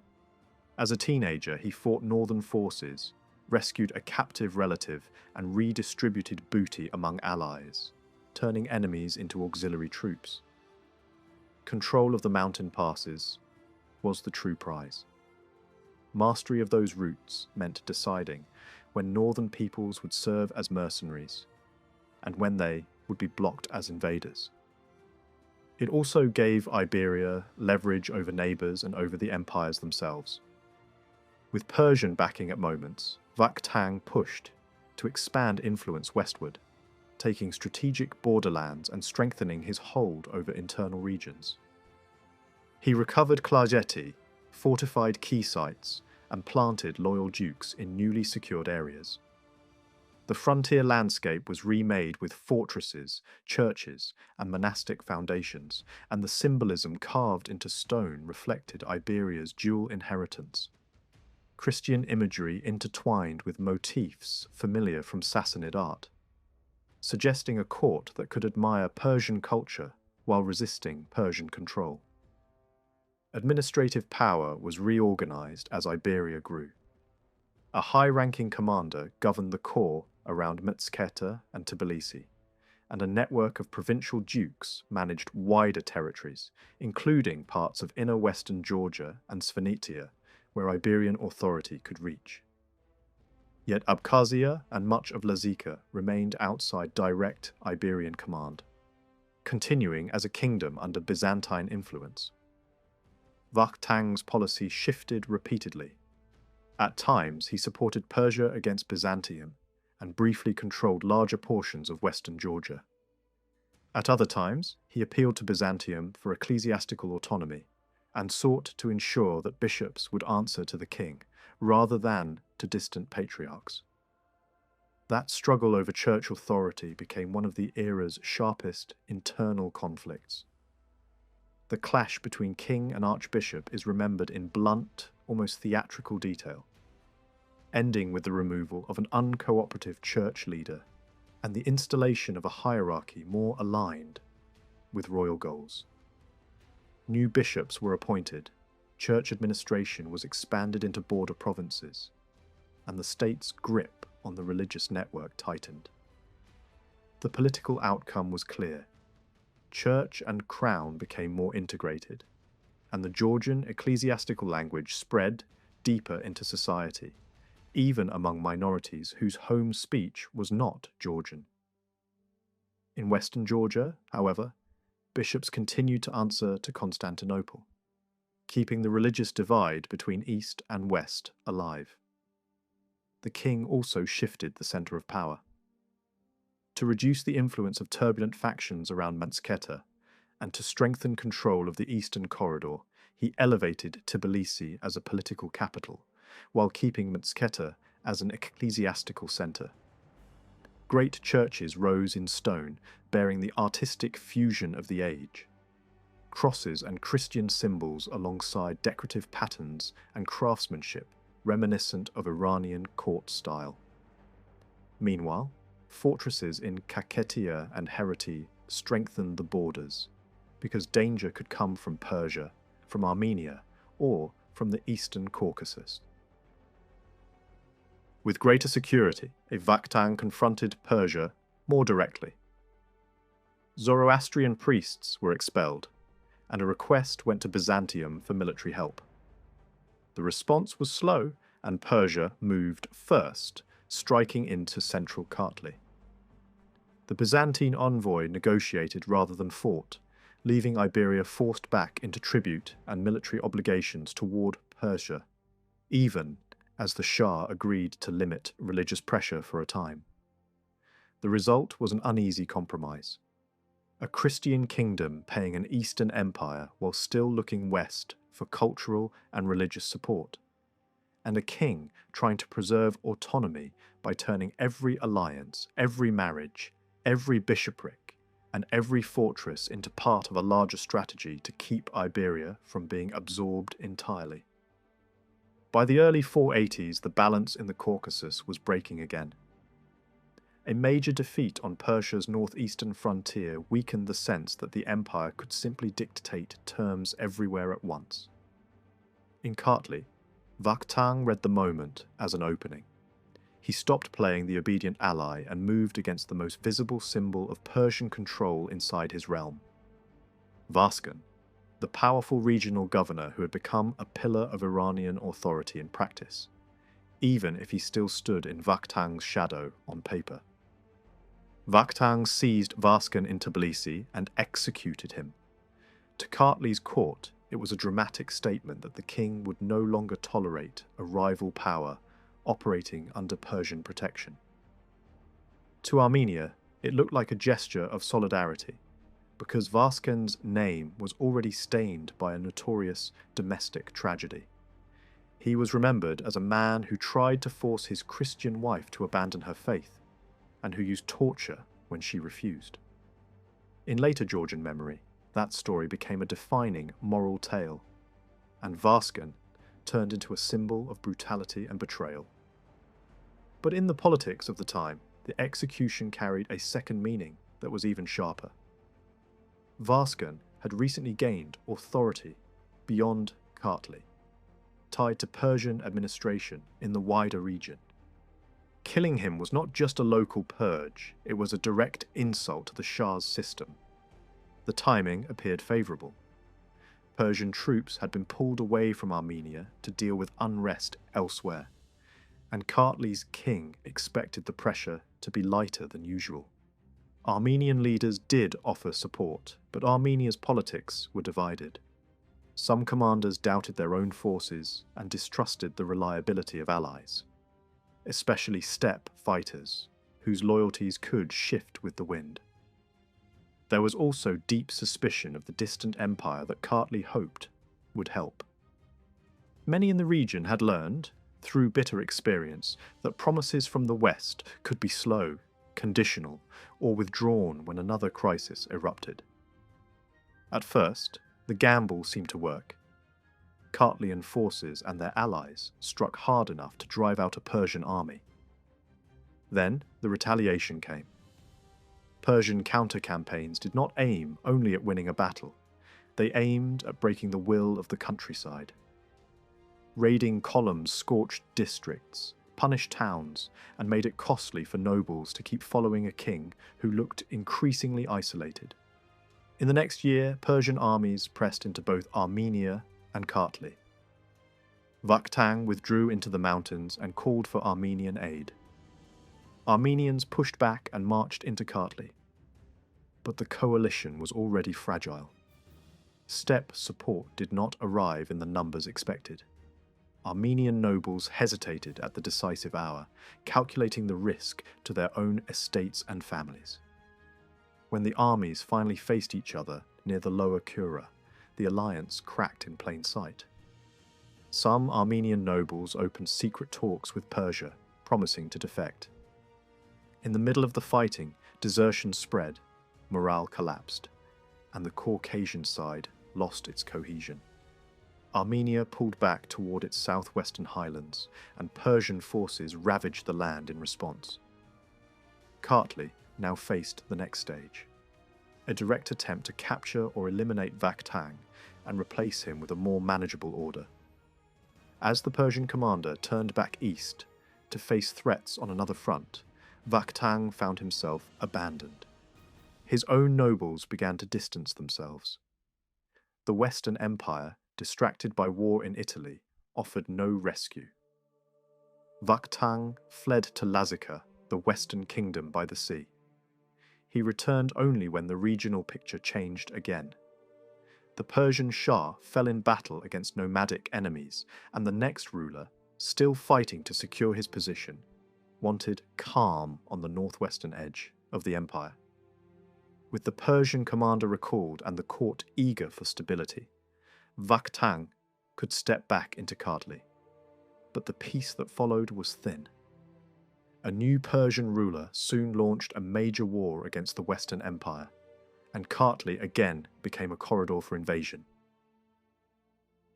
Vaktang refused to join Persia's campaign. In response, Persian armies entered Kartli and burned the eastern provinces. Vaktang moved his family north for safety and concentrated defences around key strongholds. The struggle culminated in a major battle near Ujama.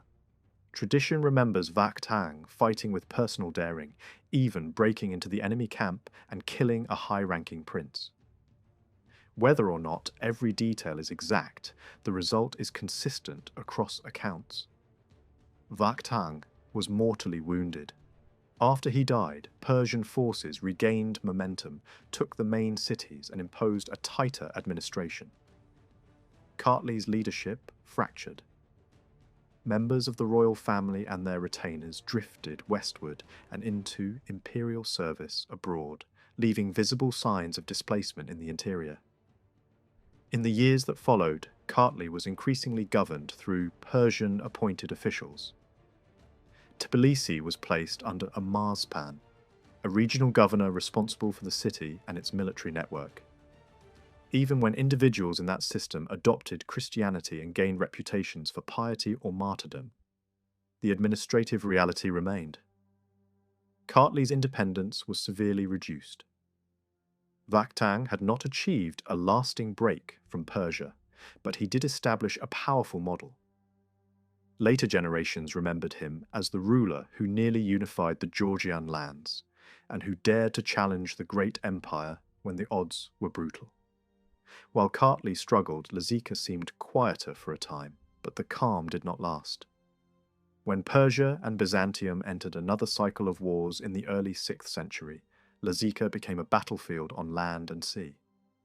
Laz rulers tried to survive by shifting allegiance, hoping the rival empire would be less oppressive than the current patron.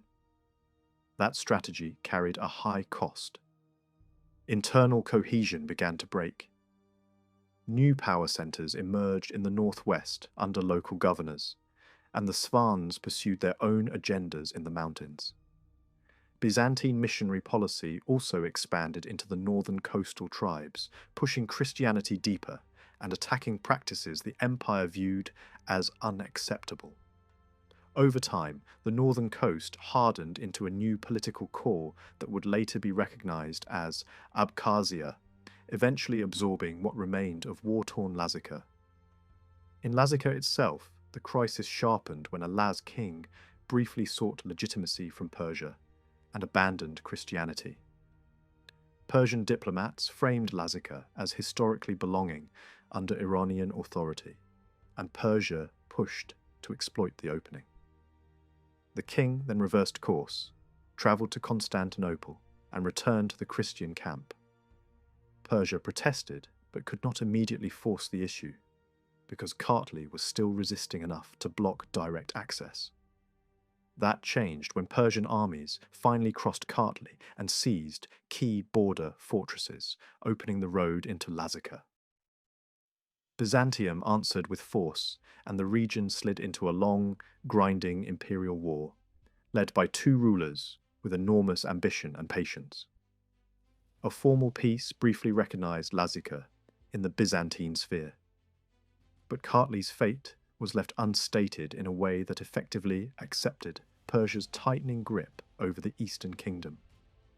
Byzantium garrisoned Laz cities and built new fortresses, often behaving as if the country were merely an imperial district rather than a partner. Corruption among imperial commanders worsened resentment. A notorious official monopolized trade and bled the local elite. Laz nobles, stripped of wealth and influence, did what small kingdoms often did when squeezed. They invited the other empire in. Persia answered. Its Shah invaded Lazika and was welcomed by the Laz king. The Byzantines were expelled from key positions, a Persian garrison was installed, and the Shah hurried back to confront threats elsewhere. But Lazika quickly regretted the bargain. Persian religious officials arrived, pressure increased, and fears grew that Persia would remove the Laz king entirely and repopulate the region with settlers loyal to Iran. When an assassination attempt failed, the Laz ruler turned back to Byzantium, apologized, and begged for troops. Byzantine forces returned, joined by local fighters, and the war reignited at full scale. Lazika became a landscape of sieges, ambushes, shifting alliances, and devastating reprisals. Fortresses changed hands. Persian generals marched in and out. Battles were won at rivers and in mountain corridors, only for revolt to flare behind the lines. The Svans rebelled. The Abkhaz rebelled. Leaders sought help wherever they could find it, sometimes turning to Persia, sometimes fleeing north to steppe allies. Even when Byzantium and Lazika fought on the same side, mistrust remained, because imperial commanders could be incompetent, self-serving, or politically reckless. One of the ugliest moments came from Byzantium itself. The Laz king complained directly to the emperor about failures and abuses. Imperial commanders responded by accusing the king of treachery. The emperor ordered the king detained and brought to Constantinople if needed. Instead, the king was arrested and killed. The Laz aristocracy erupted in anger, not just because a ruler had died, but because the manner of his death revealed what Byzantium could do to an ally who became inconvenient. A council of nobles debated whether to defect to Persia, but the decision was made to demand justice from the emperor and to accept the dead king's brother as the next ruler. The war continued anyway, because Persia launched a major offensive and even reached the sea. Eventually the Persians were defeated and withdrew, and their commander paid a brutal price back home. After victory, Byzantium staged a public reckoning, executing generals to calm Laz outrage and to signal that imperial power could punish its own. Gifts and symbolic honours followed, including major church building meant to bind Lazika emotionally to the empire. Persia, recognizing that Lazika's terrain and sea access favoured Byzantium, accepted a long truce. A later treaty confirmed Byzantine seniority over Lazika in exchange for payments, while Persia kept claims in the mountains. In practice, Lazika's autonomy shrank. Its rulers became imperial nobles more than independent kings, and Laz troops were absorbed into the Byzantine military machine. Only later upheavals from the south would weaken Byzantine control. In the east, Persia pursued the same goal it had sought for generations, turning Kartli into a fully managed province. Over time, kingship was effectively abolished, and the country was reorganized into a system of districts under marspans and garrison commanders. Georgian tradition still lists rulers in the 6th century, but their authority appears narrow, more like heads of a royal house than sovereign monarchs. Some members of the dynasty ruled border regions as dukes, especially in areas where the great powers preferred a local strongman to direct administration. That kept a pool of royal blood alive, but it also planted a long-term problem. Regional lords who treated their lands as miniature kingdoms. A turning point came when Byzantium decided to revive a Georgian ruler in Kartli as part of a wider bargain. A Georgian noble with close ties to the imperial court was installed with a high Byzantine title and settled at Metsketa, within sight of Persian-controlled Tbilisi. He founded major religious monuments and even minted coins, a small but telling sign of restored authority. Yet the title he held also revealed the limits of the revival. It was easier to crown a king than to rebuild obedience in a land where dukes had learned to answer only to empires or to themselves. Within 2 generations, Kartli's leaders struggled to command their own aristocracy, and rulers increasingly styled themselves as first among equals, rather than monarchs with absolute authority.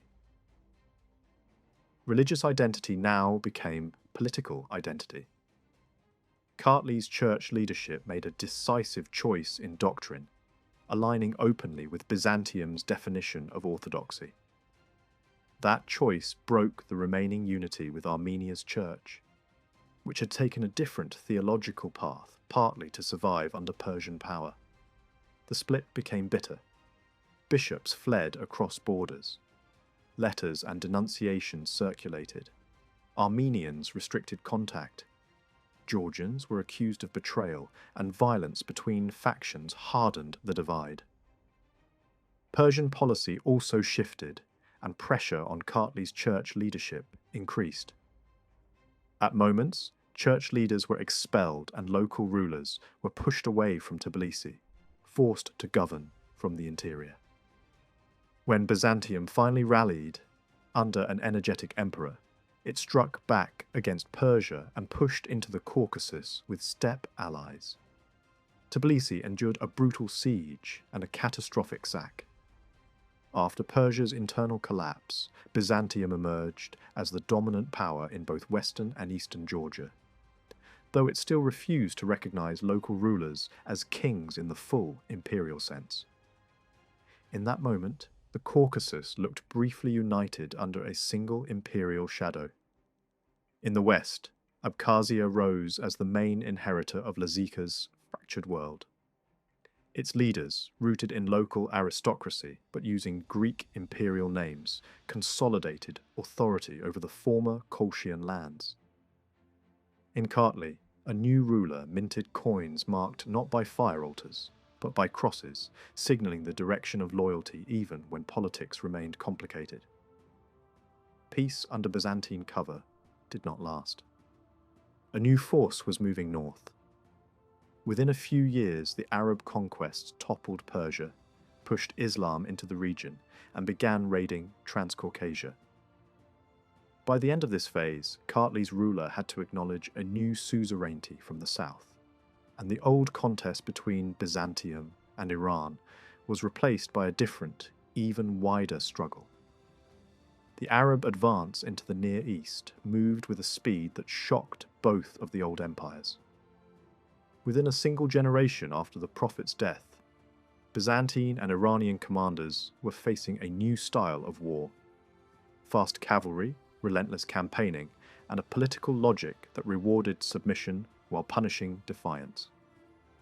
In the Caucasus, this sudden shift meant that the fragile arrangements built over centuries could collapse in a few campaigning seasons. The first Arab thrust into Kartli was not a full occupation so much as a hard probe. A commander rode in during the 640s to test routes, take booty, and measure resistance. A decade later, the return was more serious. By then, imperial forces in the region were strained.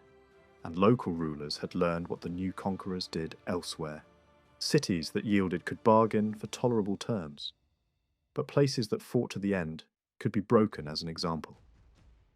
When a Byzantine general, pushed back from Armenia, attempted to hold the line in Kartli, the local leadership faced a brutal choice: risk annihilation alongside an exhausted ally, or cut a deal with the invaders before the country was turned into a wasteland.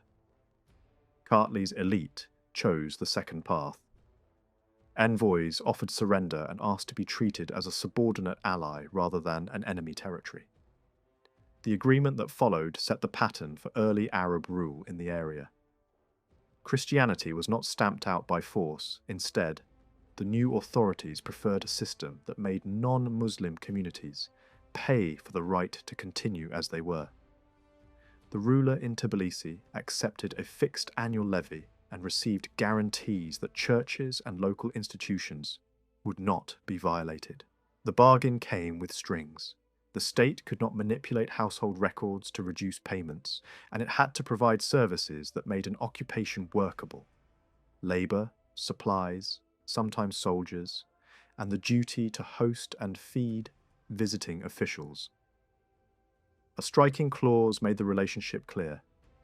If Kartli was attacked and compelled to submit to another power, the Arabs promised no rescue but also no punishment for the forced change. In other words, protection was conditional. Revenue was not. That arrangement did not create a strong, centralized Kartli. It did the opposite. As soon as the main agreement was signed, powerful nobles in the provinces moved to secure their own deals. Mountain lords and regional dukes negotiated separately, paying taxes or supplying goods rather than money, depending on what they could deliver. From the Arab perspective, this fragmentation was useful. A Caucasus divided into rival fiefs was easier to control than a united kingdom. The senior noble in Kartli could still govern the core lands, but beyond that, authority scattered into a patchwork of private armies and local bargains. Then, the caliphate itself was shaken by internal conflict. The mid-7th century brought a struggle for power that distracted Arab leadership and weakened enforcement on the frontier. In the Caucasus, that moment encouraged experiments in resistance. Local rulers in Kartli, joined at times by leaders in Armenia and Caucasian Albania, tested how far they could push back against taxation and garrisons. Some resistance was cautious at first. Later, it became open war. For several years, the Arabs were held at bay, but the situation turned chaotic when other powers tried to exploit the same moment. Byzantines and Khazars entered from west and north, not as saviours, but as opportunists. The Khazars were feared not only for their raids, but for slave-taking, and their arrival could be as destructive as an Arab punitive column. In that turbulence, Kartli's leadership suffered losses, and the Arabs responded pragmatically. Rather than restore a rebellious house, they elevated another powerful noble, one with strong bases in the southwest, expecting him to keep order while paying what was due. For a brief interval, Byzantium regained leverage. A truce was struck in which tax income from Kartli was divided between the old empire and the caliphate. Yet this fragile compromise collapsed when Byzantine forces and their Khazar partners renewed attacks into the region. Local rulers shifted loyalties again, taking imperial recognition when it seemed useful, then retreating when Arab armies returned in strength.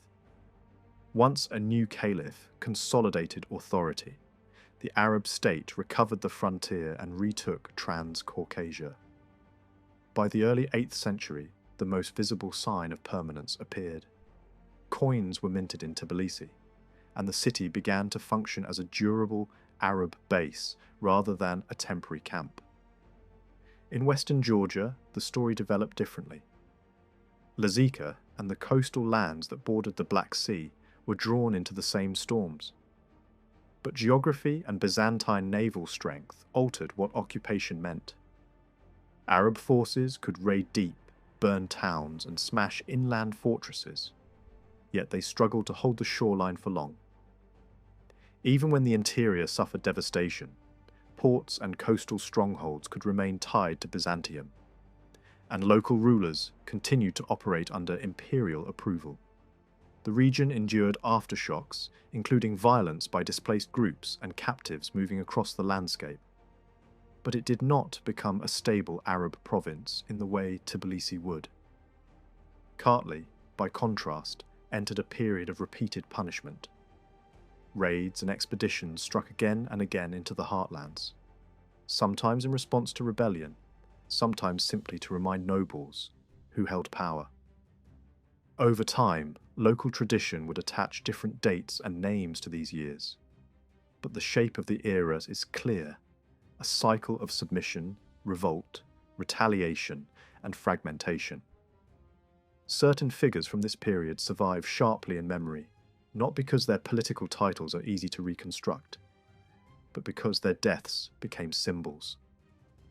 Martyr stories attached to rulers and nobles who refused conversion, and the fact of canonization became more secure than the precise chronology of offices. By the early 8th century, the Caucasus was no longer mainly a contest between Kartli and its neighbours. It became a battlefield in a larger war between Arabs and Khazars. The Caliphate's priorities shifted toward extracting reliable revenue while securing the passes against northern raiders. Terms were renewed for Iberians, but the taxes grew heavier and less negotiable. The earlier leniency of voluntary submission faded. A levy that once targeted households hardened into broader demands on adult males, land, and livestock. Campaigns were launched with the aim of crushing resistance permanently, and when imperial politics demanded it, the Caucasus was treated not as a frontier of allies, but as hostile ground to be subdued. One commander in particular became the face of terror in Georgian memory. His forces moved with such scale and violence that entire populations fled into forests and ravines. Towns were burned, passes were blocked. Eastern Georgia suffered catastrophic demographic damage. Attempts were made to resettle conquered districts with foreign households, but these experiments could collapse into their own violence. Leaders murdered, settlers fleeing, and then being hunted down in reprisals. What mattered most was the result. Cities that had been the anchors of administration and trade took generations to recover, and political gravity shifted away from the exposed plains. As central Kartli weakened, the heart of Georgian power began to migrate. Refugees moved up the Kura and then west and southwest into mountain regions that were harder for Arab armies to reach and less profitable to occupy. Tau and Klarjeti, protected by terrain, became zones where local dynasties could rebuild strength at the edge of the storm. Meanwhile, in Tbilisi, a new order took root. The city was placed under an emir who answered directly to the caliphal centre, not to regional intermediaries. Tbilisi began to develop as a Muslim outpost of the caliphate, financing its growth by drawing taxes from a population that had been thinned by war. Arab authorities did not need to occupy Lazika permanently to dominate the region. Controlling Tbilisi and the corridors of movement was enough to reshape Georgian politics. After the worst devastation, Georgian elites turned to survival strategies that did not depend on armies. Marriages were arranged across noble houses to bind rival fiefs through kinship. Provinces were allowed wide autonomy in exchange for a thin loyalty to a senior noble. This approach made sense in a shattered landscape where no single ruler could enforce central authority by force. Over time, as Kartli slowly recovered, resistance to Arab rule hardened again. Some leading nobles were summoned east and imprisoned. Others fled north to Khazar lands or sought shelter in Abkhazia, where the coastal kingdom could still offer refuge. Titles were shifted, rewards granted to compliant families, and rebellious houses pushed aside. At moments, prominent figures were executed, and the old dynastic line simply disappeared from political relevance. In the century that followed, sources become thinner and events harder to pin down with certainty, but the transformation is unmistakable. The caliphate weakened through internal crises and upheavals. Local emirs, especially in Tbilisi, began to act with increasing independence, keeping tax revenues that no longer reliably reached Baghdad. The emirate became a trading hub, protected in practice by the surrounding Christian states and by the difficulty of projecting caliphal power back into the mountains. When the caliphate did send a massive punitive expedition in the mid-9th century, the campaign's brutality was aimed not only at Christian resistance, but at the emirate itself, whose rulers had become too independent and too troublesome. The result was catastrophic: burning, mass killing, and another wave of ruin. Yet even that violence could not fully restore earlier control. The expedition withdrew, and Arab authority in Georgia never again returned to its previous intensity, though the damage it left behind was deep. As Kartli fragmented, Kakheti rose. Eastern districts suffered less destruction than the central heartland, and their vineyards, towns, and fields remained comparatively intact. The region's strategic value was immense because it controlled the northern trade route through the passes. Arab officials struggled to impose direct rule in highland zones that punitive detachments could not easily reach. Local clans refused to pay.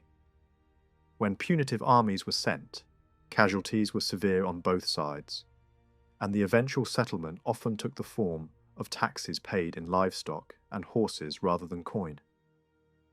Over time, Kakheti developed a distinctive system in which secular and religious authority blended, with a local leader functioning as both duke and rural bishop. It was a form of government well suited to mountain politics, cohesive, resilient, and difficult for outsiders to dismantle. This new strength did not bring unity. Kakheti fought its neighbours as often as it resisted outsiders. Ambitious leaders attacked Tao Klarjeti and Abkhazia, seeking dominance over all Georgia, and internal rivalries produced cycles of civil conflict.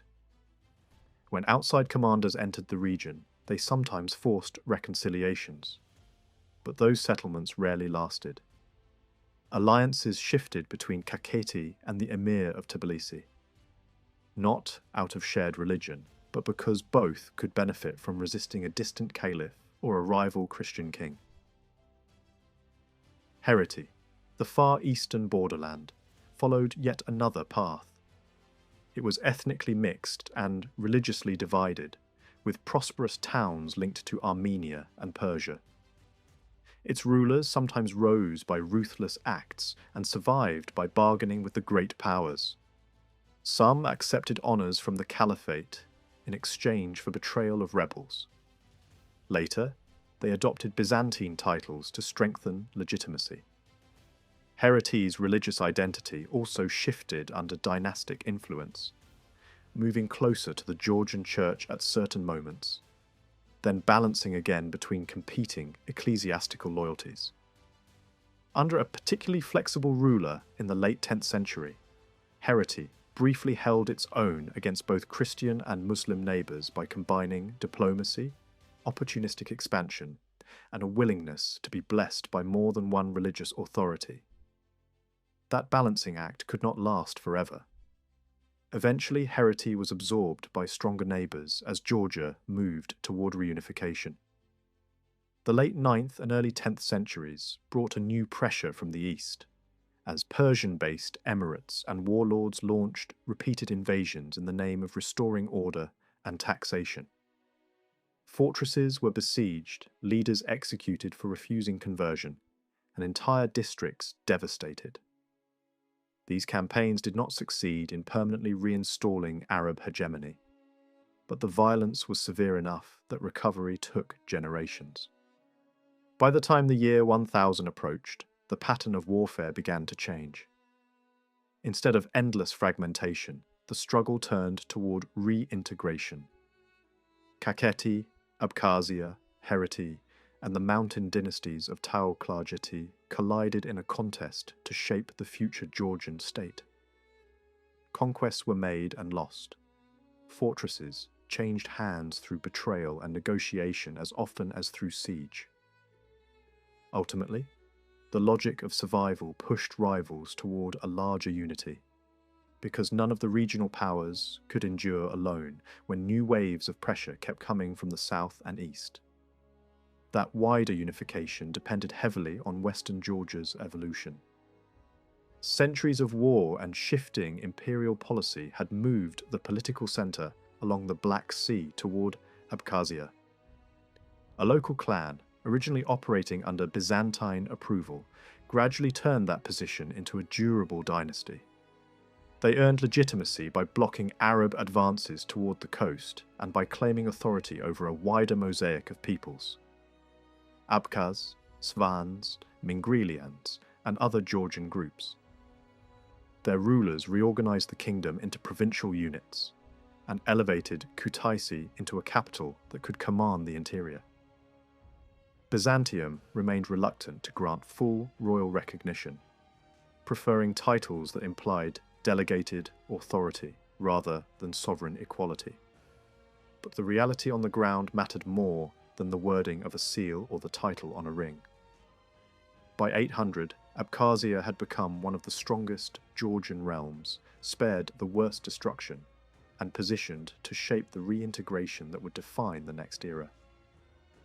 Even though Abkhazia's ruling house came from an Abkhaz base, the kingdom that grew around it was not culturally narrow. By the early medieval period, much of the population across the western Georgian lowlands was Kartvelian speaking, and the state increasingly operated through Georgian habits of rule. Yet one powerful thread still tied the coast to the wider Greek world: the church. For a long time, ecclesiastical authority continued to look outward, and Greek remained the language of worship and clerical administration in many coastal settings, especially where Byzantine influence was strongest. The Abkhaz kings protected themselves in a careful way. Marriage diplomacy became a shield as important as fortresses. One royal marriage linked Abkhazia to the Khazar steppe power to the north, creating an alliance that could discourage Byzantine pressure and complicate Arab ambitions at the same time. This alliance also offered sanctuary to political exiles from eastern Georgia, men who had been forced out by Arab power or displaced by feudal rivalries. Abkhazia did not always stand quietly inside the imperial orbit either. When rebellions and court crises shook Byzantium, Abkhaz interests sometimes overlapped with those of other groups on the empire's fringes, and cooperation with Armenians, Laz, Slavs, or other discontented forces could emerge when it suited local rulers. Byzantium answered with reminders of who still claimed the Black Sea. Fleets appeared at key ports more than once in the 9th century. These expeditions were meant to strike Arabs where possible, but they also served as a warning that Abkhazia was still, in imperial eyes, part of the Byzantine sphere. In the end, the empire's attention drifted elsewhere. Internal disputes, doctrinal conflict, and hard wars with major rivals drained energy from the far coast. Military intimidation gave way to a looser reality, and Abkhazia gained room to act on its own priorities. Geography helped shape the kingdom's future. Coastal strongholds were exposed to naval pressure and to shifting imperial supervision, while the interior offered security and control over routes. That is why political gravity moved inland. Kutaisi, protected by distance from the sea and positioned to command the passes and valleys, became a natural centre of power. This move inland also changed the church's balance. Over time, Western bishoprics that had once been pulled toward Constantinople shifted their loyalty eastward toward the Georgian ecclesiastical centre at Mtsketa. This was not only a bureaucratic change, it meant a change in language, in liturgy, in cultural tone. When worship and prayers were increasingly heard in Georgian, ordinary parishioners felt that the faith belonged to them in a direct way, not as something mediated through a foreign tongue. New bishoprics appeared, and the map of church authority began to match the map of political consolidation. By the 10th century, these ecclesiastical shifts had consequences bigger than religion. When Eastern rulers and nobles accepted the doctrinal stance that aligned them with the Georgian church, the Caucasus no longer contained separate Christian islands divided by theology. A shared church space made a shared political space more likely. The idea emerged that Georgia could be defined not only by borders, but by language in worship, by where Georgian prayers were spoken and heard. That definition turned culture into geography, and it quietly prepared the ground for later unification. In practical terms, Western Georgia remained less exposed to Arab occupation than the Eastern heartland. There were raids and disturbances, and the region was never completely insulated from the shockwaves of Arab power. Some Arab writers even claimed that tribute was demanded at times. But compared to Kartli, Western Georgia had more continuity. Its kingship remained comparatively stable, its defences held, and its rulers could choose moments to intervene in the east rather than simply endure invasion. When major punitive expeditions struck Kartli, or when eastern polities were pushed into crisis, Abkhazia could sometimes appear as an ally, a refuge, or a counterweight. From the early 9th century into the early 11th, Abkhazia developed a hereditary monarchy that often lasted through long reigns. This stability did not mean the absence of conflict. Disinherited brothers and ambitious relatives sometimes gathered support among powerful nobles on the southern frontier, and coups could occur when local mountain groups seized an opening. Yet even when the succession was shaken, the kingdom could recover. Exiles could return with outside support. Usurpers could be removed, and legitimacy could be restored through marriage and political reconciliation. Abkhazia's strength lay not only in its armies, but in its infrastructure. Fortified passes, defended ports, and control of key routes across the Liki range made it difficult to invade and costly to destabilize. Economic signals matched this political durability. Coins from major powers circulated widely, showing active trade and the kingdom's place in regional exchange. A strong port economy and an inland capital allowed Abkhazia to profit even when eastern Georgia was being ravaged. While some rivals tore themselves apart, Abkhazia could afford patience. Avoiding certain wars did not weaken it. It often strengthened it. As Abkhazia grew, its leaders began pursuing a wider Georgian strategy. They did not rely only on conquest. They used dynastic marriages, patronage, and calculated appointments to extend influence into Kartli and the southern borderlands. A son might be installed in a sensitive region, a daughter married into a rival house, a prominent duke rewarded in exchange for loyalty. Some appointments backfired. A nominee in Kartli might develop an independent power base and become a threat even to his own father. When that happened, Abkhaz kings did not hesitate to remove their own men. This was not sentimental politics. It was a cold method of state building, one that treated family as a tool, not a guarantee of obedience. The southern refuge zones of the Georgian world had their own story. Tau Klageti, Samski, and Javaketi became a shelter during the worst phases of Arab pressure, partly because the terrain reduced the effectiveness of punitive raids. Fortresses dominated road junctions, and monasteries became more than religious houses.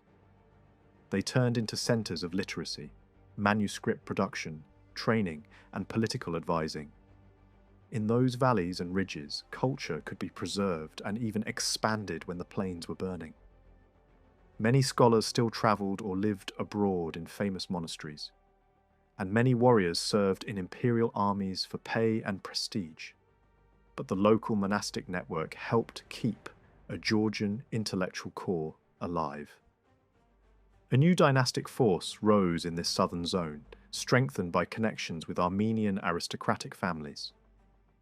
The result was a line of rulers who could plausibly claim to represent the continuation of Iberian tradition, even if older royal branches had faded or ended.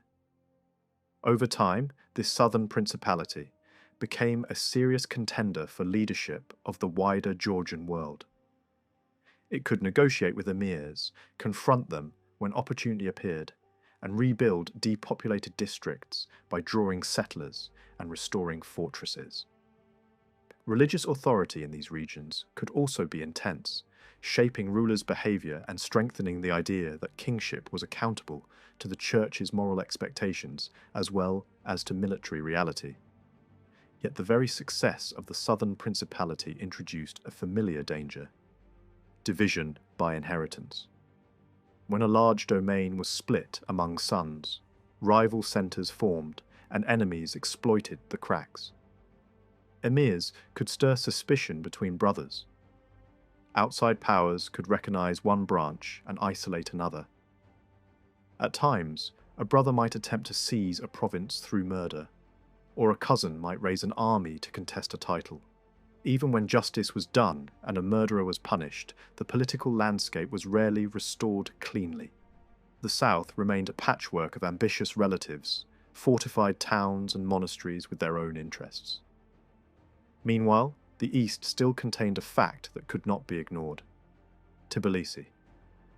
Even after horrific destruction, the city recovered with surprising speed. Under an emirate that increasingly acted on its own, Tbilisi developed administrative sophistication and commercial pull. It minted silver and served as a trading centre that linked Christian hinterlands to Muslim networks. The urban layout itself mirrored division: an Islamic ruling elite on one bank and a Christian community on the other, with churches still functioning and local elites still present. For merchants, the city offered mills, baths, warmed by springs, bridges, markets, and a sense of security based on strict administration and profitable order. For Georgian rulers, it was a humiliation and a necessity at the same time. Tbilisi's economy enriched the region, and it could also serve as a balancing force against overmighty Georgian nobles. Conquering the emirate too early risked provoking stronger Muslim neighbours and destabilising delicate internal politics. So the emirate endured, not because it was loved, but because removing it required timing that had not yet arrived.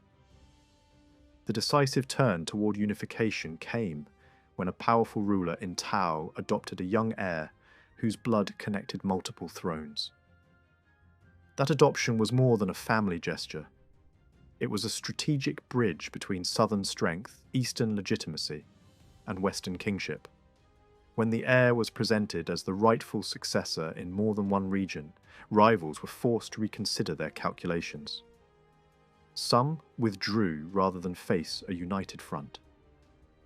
Others attempted kidnappings and conspiracies, only to be crushed by swift campaigns that punished disloyal nobles, stripped rebellious families of strategic fortresses, and installed dependable governors. At the same time, relations with Byzantium remained double-edged. Georgian rulers could gain titles, lands, and recognition by supporting imperial campaigns, especially in Anatolia. Georgian cavalry could decide battles, and successful intervention could bring enormous rewards. Yet alliances were risky. Supporting the wrong rebel could trigger imperial revenge, and promises about inheritance could turn into claims of annexation. When a major Georgian ruler died under suspicious circumstances, the emperor moved quickly to secure what had been promised, and local nobles faced hard choices between resistance and submission. The imperial response was not only military. It could also involve care for churches and towns, the appointment of local administrators, and the use of Georgian elites within a Byzantine framework. The start of the 11th century felt like a reset for Georgia. A young ruler with strong legitimacy held the realm together long enough for people to rebuild. Town walls went back up, fields were worked again, and the idea of one monarchy stopped sounding like a fantasy and started looking like common sense. Even the vocabulary of daily life reflected the shift. Older habits had treated settlements mainly as strongholds, places to hide when danger came. Now, the emphasis moved toward towns as living markets and craft centres, with suburbs spreading beyond older defensive cores. Across the country, new urban nodes gained weight. In the south and east, fresh foundations appeared and older sites were expanded into functioning towns. In the west, the political spotlight moved towards stronger hubs that could control roads, passes, and river routes. Coastal centres remained important, but the balance increasingly favoured inland capitals that were harder to threaten from the sea and easier to supply and defend. With stability came specialised work. Certain places became known for glass making, glazed ceramics, metalworking, and the handling of luxury goods. Towns that once existed mainly as citadels developed workshops and trade quarters. Some regions built reputations for iron production, fueled by local ore and the forests needed for smelting. Elsewhere, textiles and silk work grew in importance, linking rural labour to aristocratic demand. In the countryside, farming also intensified. New tools and heavier ploughing methods made it possible to break deeper soil. But that progress came at a social cost. Heavy ploughing required teams of animals few households could own alone, so peasants were pushed into collective arrangements, while their personal freedom narrowed under tighter feudal control. People adapted by diversifying, raising silkworms to supply cloth, keeping bees for wax and honey, and expanding production wherever lords and monasteries could profit from it. Religious and cultural life revived in the same climate. A more predictable economy and expanding church estates created the conditions for scholars and monks to return from distant centres of learning in the eastern Mediterranean. New hymns, saints' lives, and religious writings began to be produced at home rather than only abroad. The monarchy also used symbolism carefully. Coinage and inscriptions reflected a world where Christian identity remained central. Yet political reality required fluency with neighbouring powers and commercial networks. The message was not confusion so much as adaptation. A kingdom asserting itself in a region where multiple languages, faiths, and trading spheres overlapped. Inside the realm, the king moved early to discipline magnates who treated their lands as private kingdoms. That effort relied on a tight circle. The Queen Mother's authority, a few powerful nobles who believed in a strong centre, and church leadership aligned with royal consolidation. Church politics mattered as much as battlefield victories. The crown promoted senior clerics who would support unity, shifted ecclesiastical emphasis toward royal priorities, and still preserved the older Sacred Heartland as the symbolic centre of the Georgian Church. Diplomatic contact with Constantinople was part of this balancing act, especially when the kingdom sought formal recognition of its church independence and status among Christian powers. Monument building became the visible sign of this confidence. Palaces, cathedrals, and major stone churches rose in key places, meant not only for worship but for prestige and political theatre. Public ceremonies drew local elites and foreign guests. Royal foundations and gifts carried the message that the dynasty was not merely surviving, but setting standards, creating a cultural landscape that could bind distant provinces into a single story. Unification, however, did not happen through architecture alone. The crown pressed eastward, targeting neighbouring regions that still acted as independent kingdoms in practice, even when they had accepted a superior authority in name. Campaigns were long and costly, marked by fortress surrenders, stubborn resistance, and shifting loyalties. External powers used these conflicts as openings. When Georgia pushed one frontier, enemies and opportunists moved on another.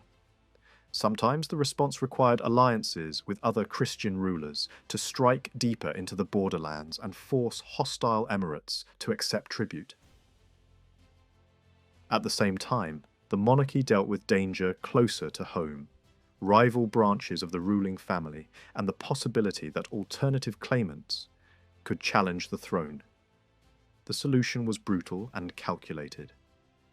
Potential rivals were summoned under the language of consultation, removed from the political board, and their lines were cut off from succession. This was not only about fear, it was about preventing the kingdom from returning to the old cycle of fragmentation. The king also supported the production of genealogies and legal norms that strengthened legitimacy and clarified authority. A kingdom that had recently been stitched together needed more than swords. It needed agreed rules, shared memory, and visible institutions.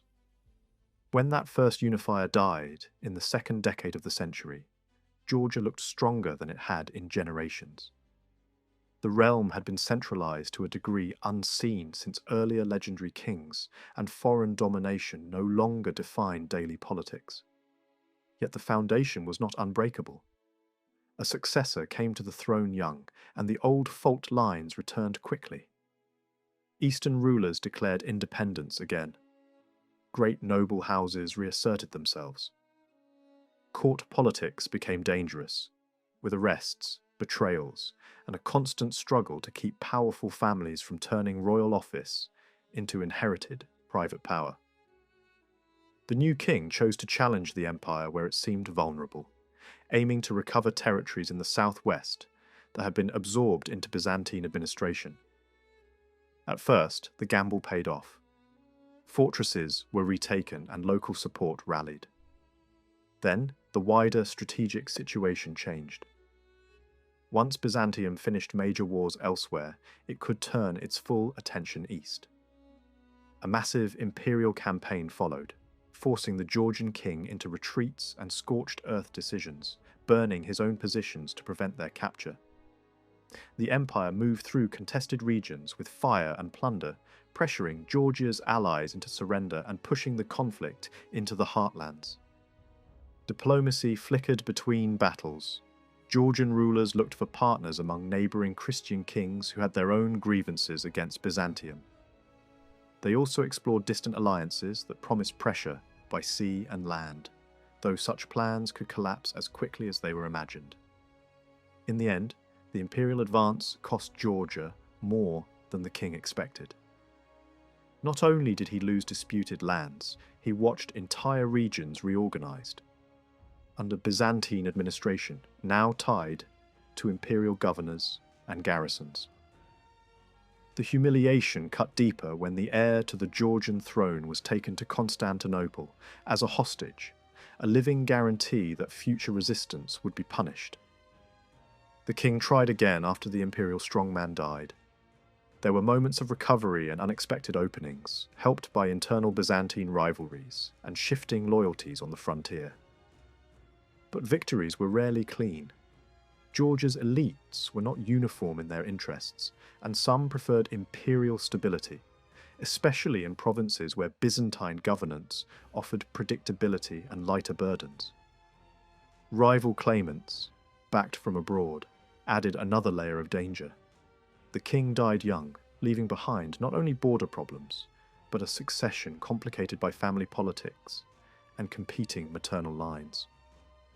Once more, Georgia had a child ruler. This time, the Queen Mother became the pillar of the state. Experienced, multilingual, and capable of standing in the diplomatic arena with the empire. She sought peace directly and achieved it, winning recognition, titles, and a marriage alliance designed to anchor Georgia inside the imperial family circle. It was a clever strategy, but it did not last. The imperial bride died quickly, and the empire returned to intrigue, fostering a rival household along the coast and keeping a pretender ready as leverage. Despite these pressures, the kingdom did not collapse. Another marriage alliance tied Georgia to Ossetian power in the north, and eventually linked the royal house to the Byzantine court again through a princess who would become empress. Such connections mattered, but they could not neutralize the most persistent threat inside the kingdom.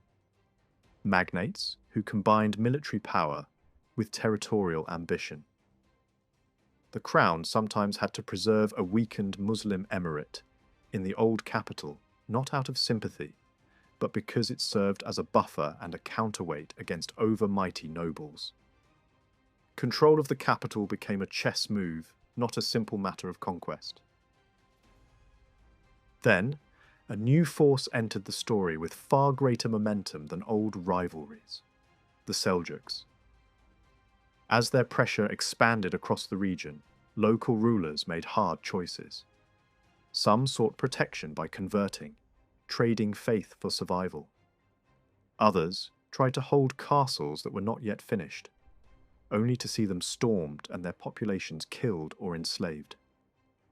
The Georgian king fought, negotiated, punished rebellious lords, and forced reluctant allies to comply, even arresting neighbouring rulers when diplomatic hesitation threatened the kingdom's position. In this struggle, winter sometimes mattered as much as armies. Extreme cold could save a kingdom by slowing an invasion that had reached dangerously close to the western heartland. Georgia recovered where it could, struck back when openings appeared, and drew on northern cavalry help when the moment was right. Tribute and gifts were used to buy time. The Seljuk leadership, increasingly focused on the rich prize of Byzantine Anatolia, began to treat the Caucasus as secondary. The great turning point came when the Seljuk shattered Byzantine dominance in Asia Minor. That victory changed the balance of power across the entire region. For Georgia, it meant the empire was weaker as a direct threat. But it also meant the Seljuks were now a permanent presence, capable of returning whenever they wished. Soon after this shift, the Georgian king died, worn down by illness after years of crisis management. A few weeks later, even the Seljuk sultan who had terrorized the region was dead as well, killed far from the Caucasus. Georgi II came to the throne at 18. With the kind of credentials that usually promised calm, the empire to the west had already granted him high honours, and the court around him included two figures of real weight: an experienced royal matriarch and a churchman whose reputation carried authority far beyond Georgia's borders. For a short time, the kingdom did feel steady. Winter passed without major crisis, and the first months of the new reign unfolded as if the storms of the previous generation had finally eased. That calm did not last. Inside the realm, rival nobles moved quickly to test the young king. A coalition of ambitious lords and regional power brokers seized territory, pushed into the heartland, and even reached the western capital, where they looted royal stores and treated the treasury as a prize. Georgi's forces eventually struck back and broke the revolt. But the response set a pattern that would define his rule. Instead of crushing traitors and dismantling their power, the crown chose compromise. Rebel families were punished on the battlefield, then rewarded at the negotiating table. Fortresses changed hands not as confiscations but as concessions, and a defeated aristocracy learned that rebellion could be risky, yet still profitable. The danger worsened when private betrayal became foreign policy. One noble strongman captured a strategic castle near the main river corridor and turned it into a bargaining chip, handing it over to a neighbouring Muslim ruler. That single act was a signal to the region that Georgia's internal divisions could be exploited. In the east, the new Seljuk leadership was consolidating power, and once it had gathered momentum, it moved rapidly against the frontier emirates, and then toward Georgia itself. Local Muslim rulers joined the Seljuk column, sometimes out of fear, sometimes out of calculation, hoping to survive by riding the wave rather than resisting it. Georgia did not fold immediately. A crucial counterstroke came when Georgi aligned with the eastern Georgian ruler in Kakheti and met the invaders in open battle southeast of the capital region. The victory mattered for morale, for legitimacy, and for the political message it sent to wavering nobles.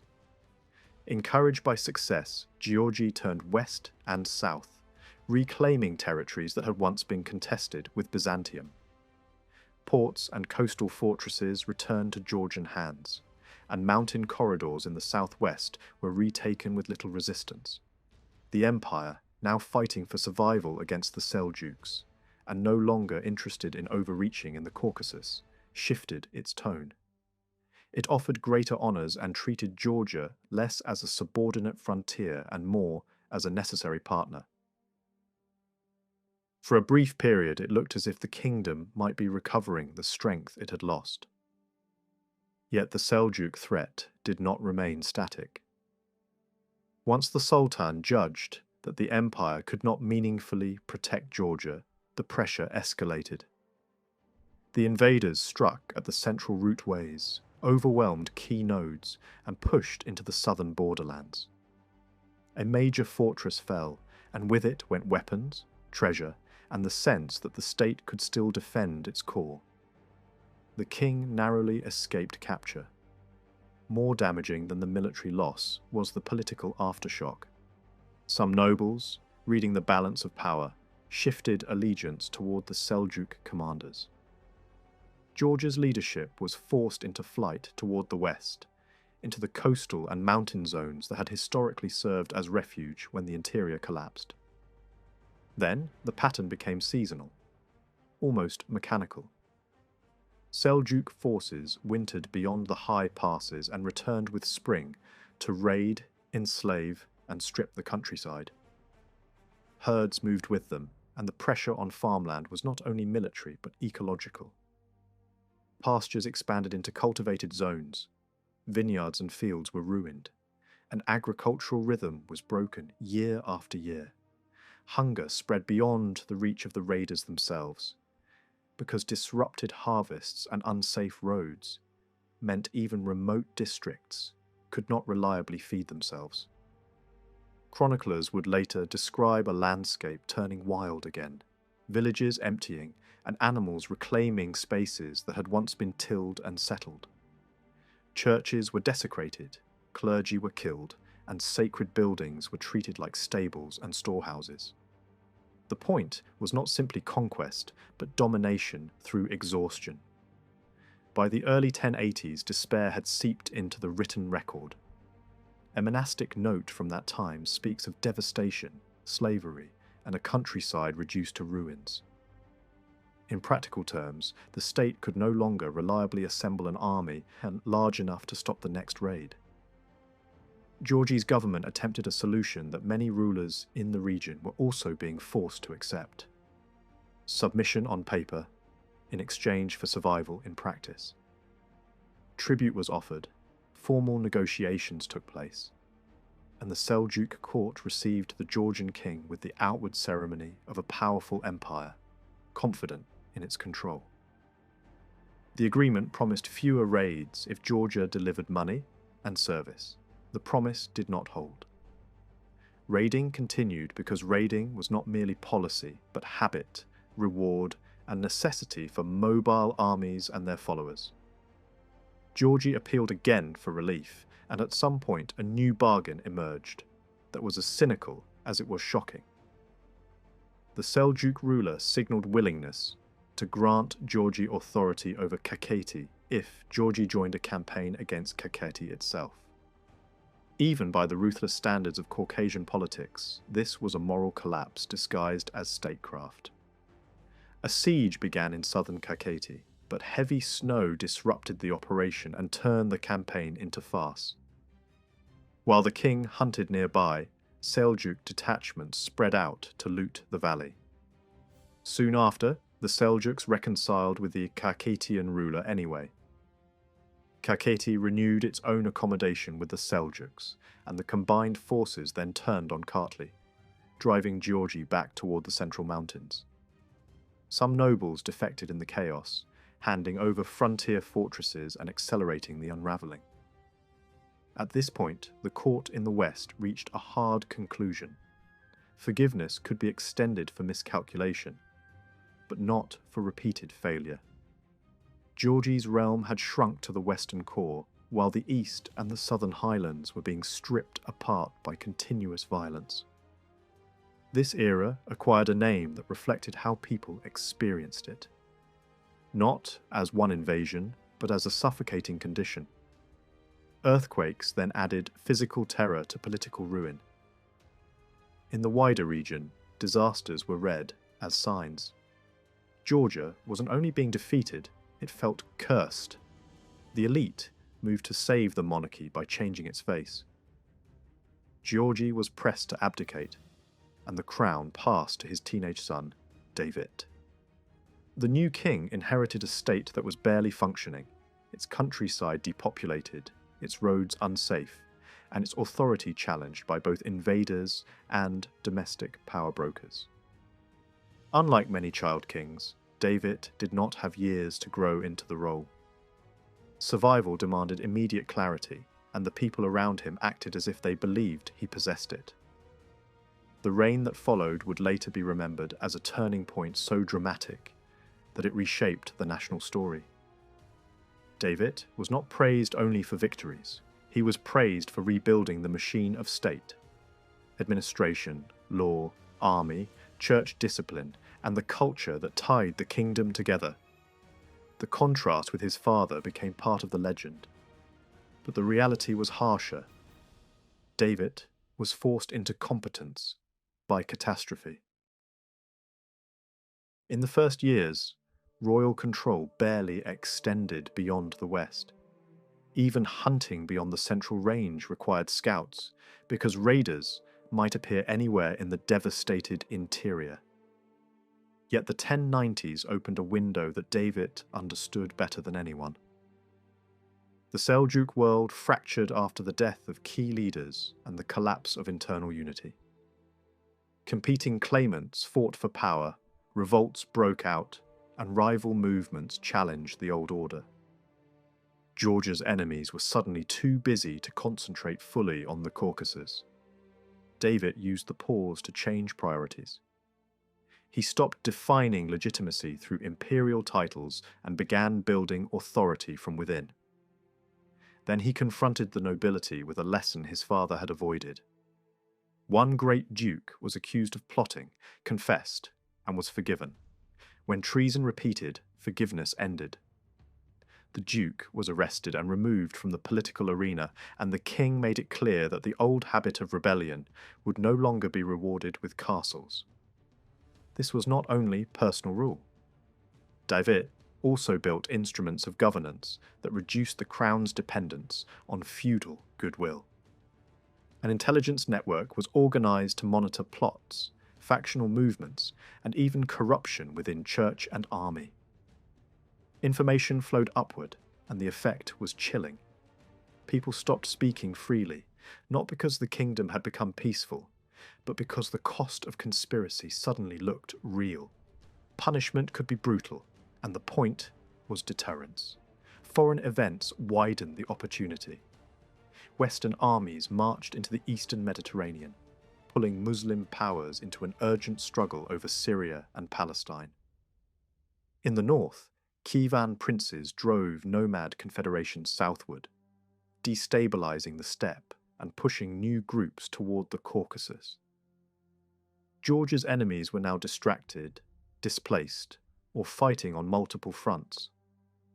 David decided to stop paying tribute, redirecting resources into rebuilding towns, repairing fortresses, and reshaping the army.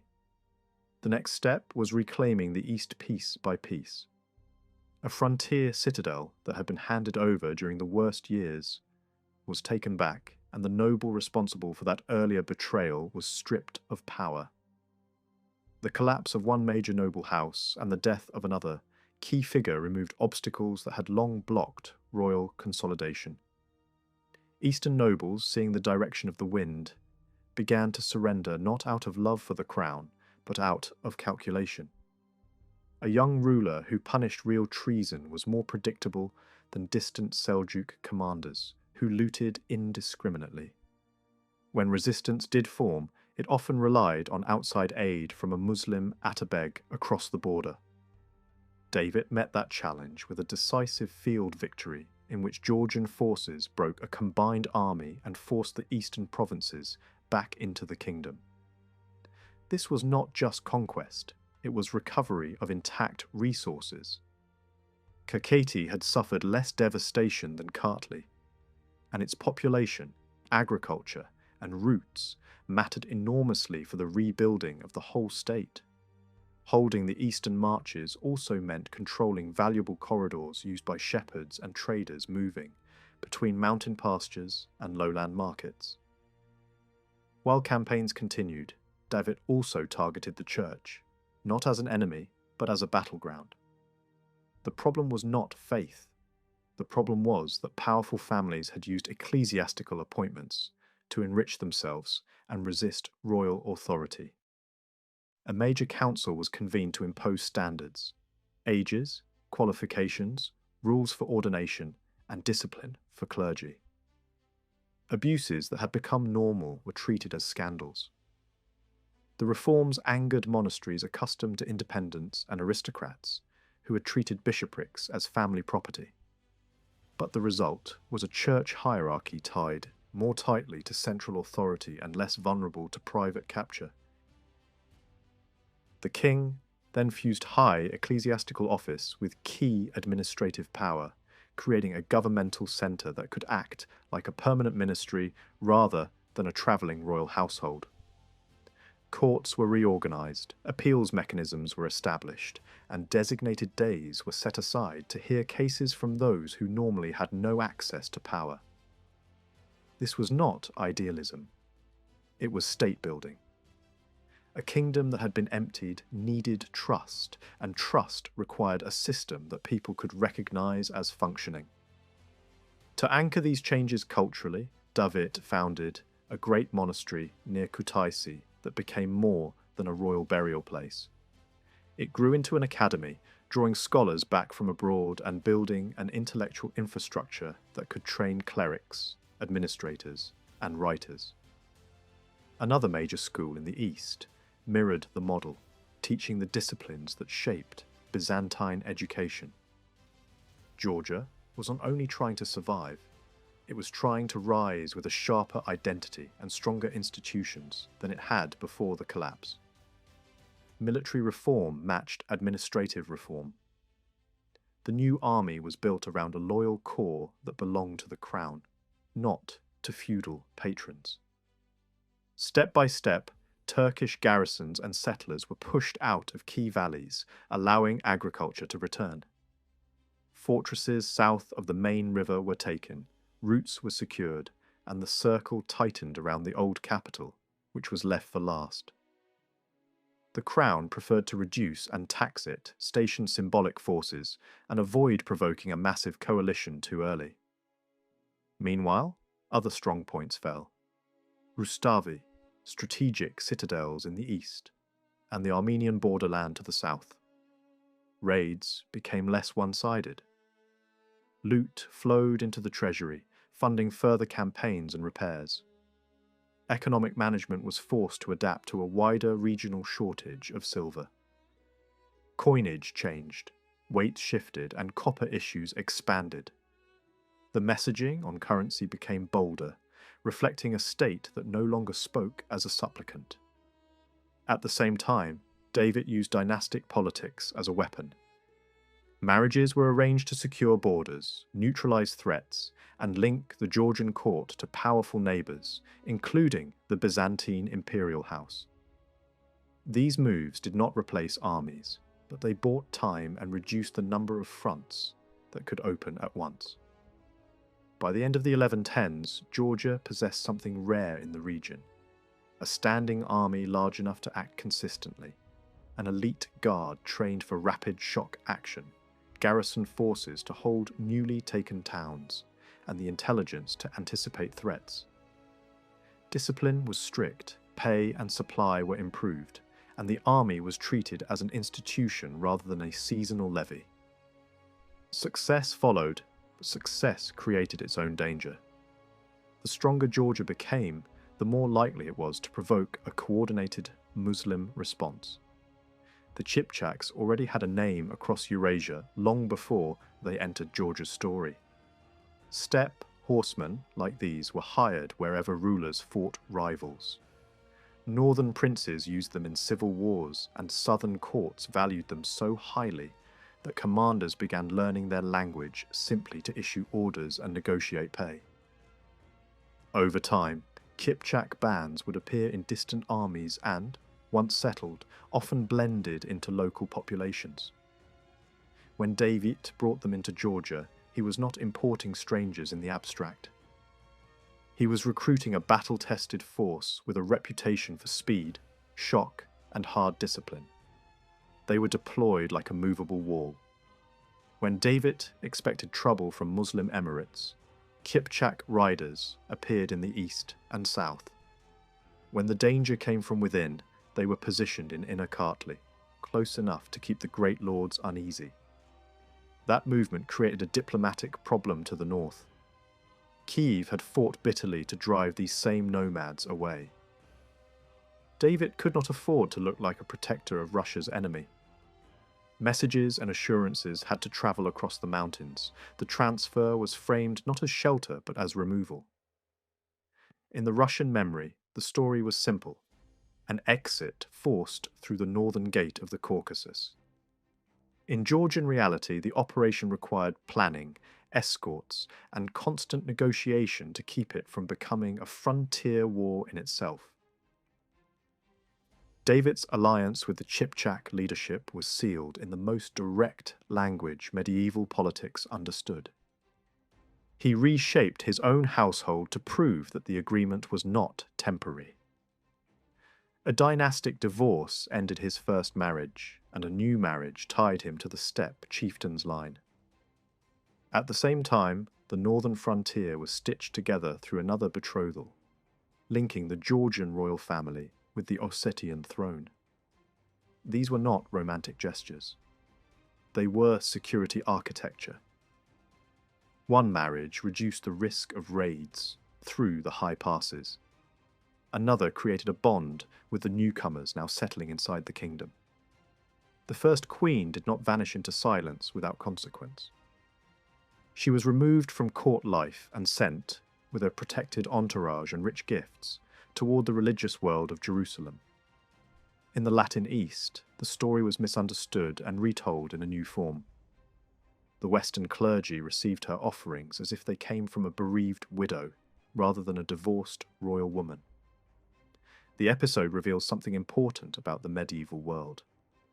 Facts travelled slowly, and meaning was often reshaped by the needs of those who received the message. A relic gift could become propaganda.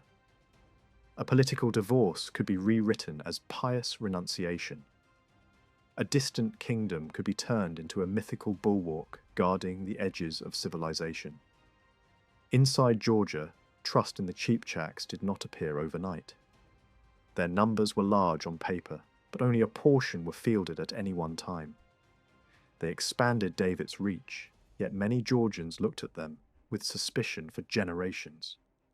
Folk memory painted them as dangerous guests, men who took more than they were offered, men whose hunger for reward could cross moral lines. The state also had to pay for this new strength. A special tax was imposed to maintain the force, and the burden would be remembered long after the first victories were won. The northern expedition of 1118 had effects far beyond troop recruitment. It pushed Georgian influence into the highlands and steppe corridors, strengthening ties with the Ossetian elite. which already had Christian connections and long-standing political links to the Georgian crown. Georgian cultural and ecclesiastical footprints began to appear beyond the frontier as well, leaving traces that survived in ruins, borrowings, and communities whose identity carried the memory of an older Christian layer.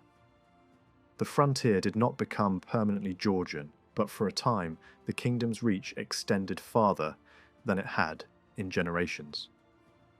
At home, the kingdom was also changing at the top.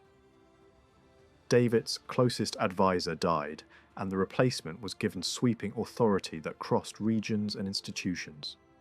The point was control. David was preparing for a stage of warfare that would no longer be defensive skirmishing. It would be a contest for capitals, trade arteries, and the political map of the Caucasus. By 1120 and 1121, the Georgian army was no longer a force that moved only within Georgia. It ranged from the Black Sea coast to the eastern borderlands, pressuring neighbours, taking fortresses and annexing territory that was not ethnically Georgian. This expansion created panic in the Muslim city-state that still held out at the heart of the country. Tbilisi, aware that its position was becoming impossible, sought outside protection. It reached toward powerful warlords and then toward the Seljuk world itself. Merchants and rulers understood the stakes.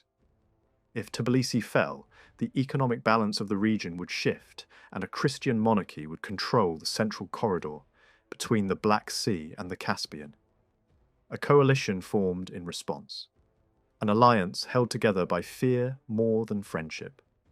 Seljuk princes, regional commanders, emirates, and nervous neighbours were drawn into the same plan. Even David's own relatives by marriage were pressured into joining, alarmed by how quickly Georgia was advancing into their sphere. The confrontation came at Didgori, west of Tbilisi, where geography mattered as much as courage. David chose ground that could compress the enemy's advantage and protect his smaller force. The Georgian army was a mixed host: royal troops, feudal contingents, Kipchak cavalry, and a small number of Western fighters who had found their way into the Caucasus. Against them stood a much larger coalition army that treated the campaign as a holy struggle. The battle was decided quickly but not gently. David's plan relied on nerve and brutality. Retreat was made difficult, turning flight into shame and forcing units to stand. A strike group approached the enemy command under the appearance of negotiation or defection, then detonated chaos at the heart of the coalition leadership.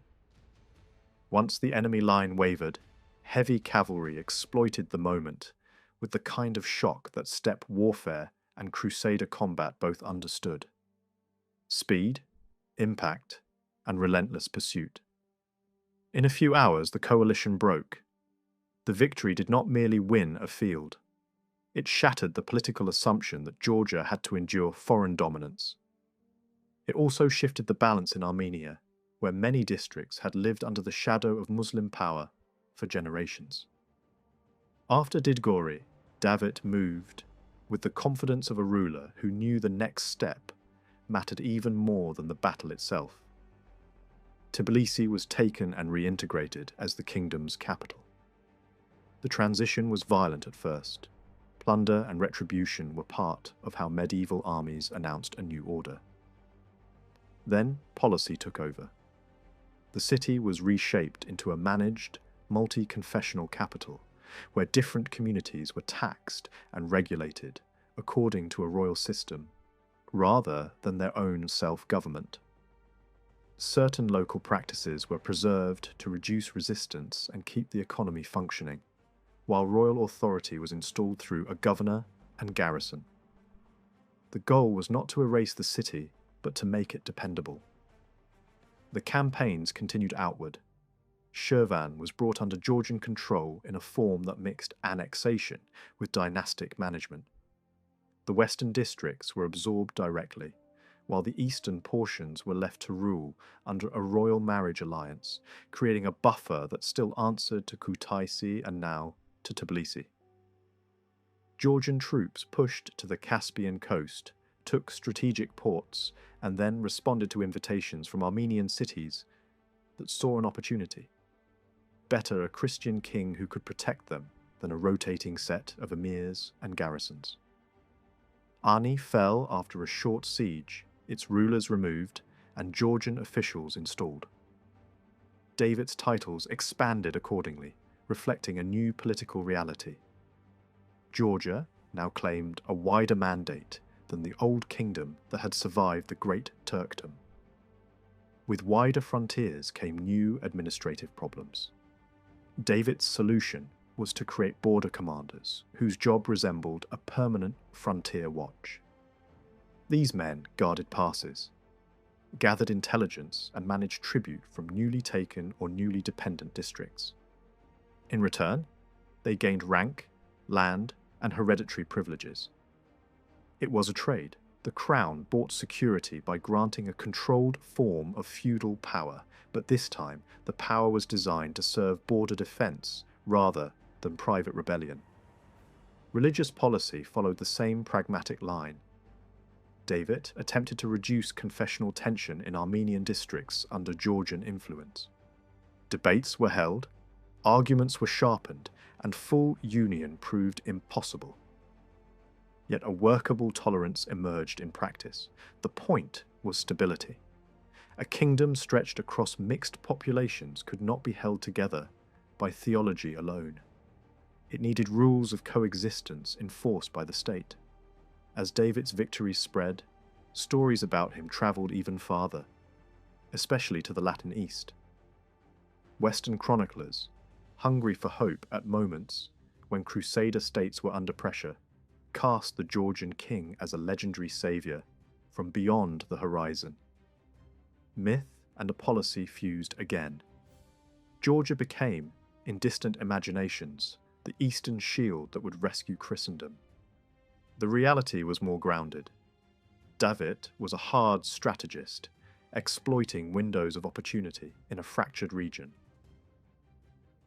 He left at least one great prize unconquered to the next generation: the powerful commercial centre to the southeast.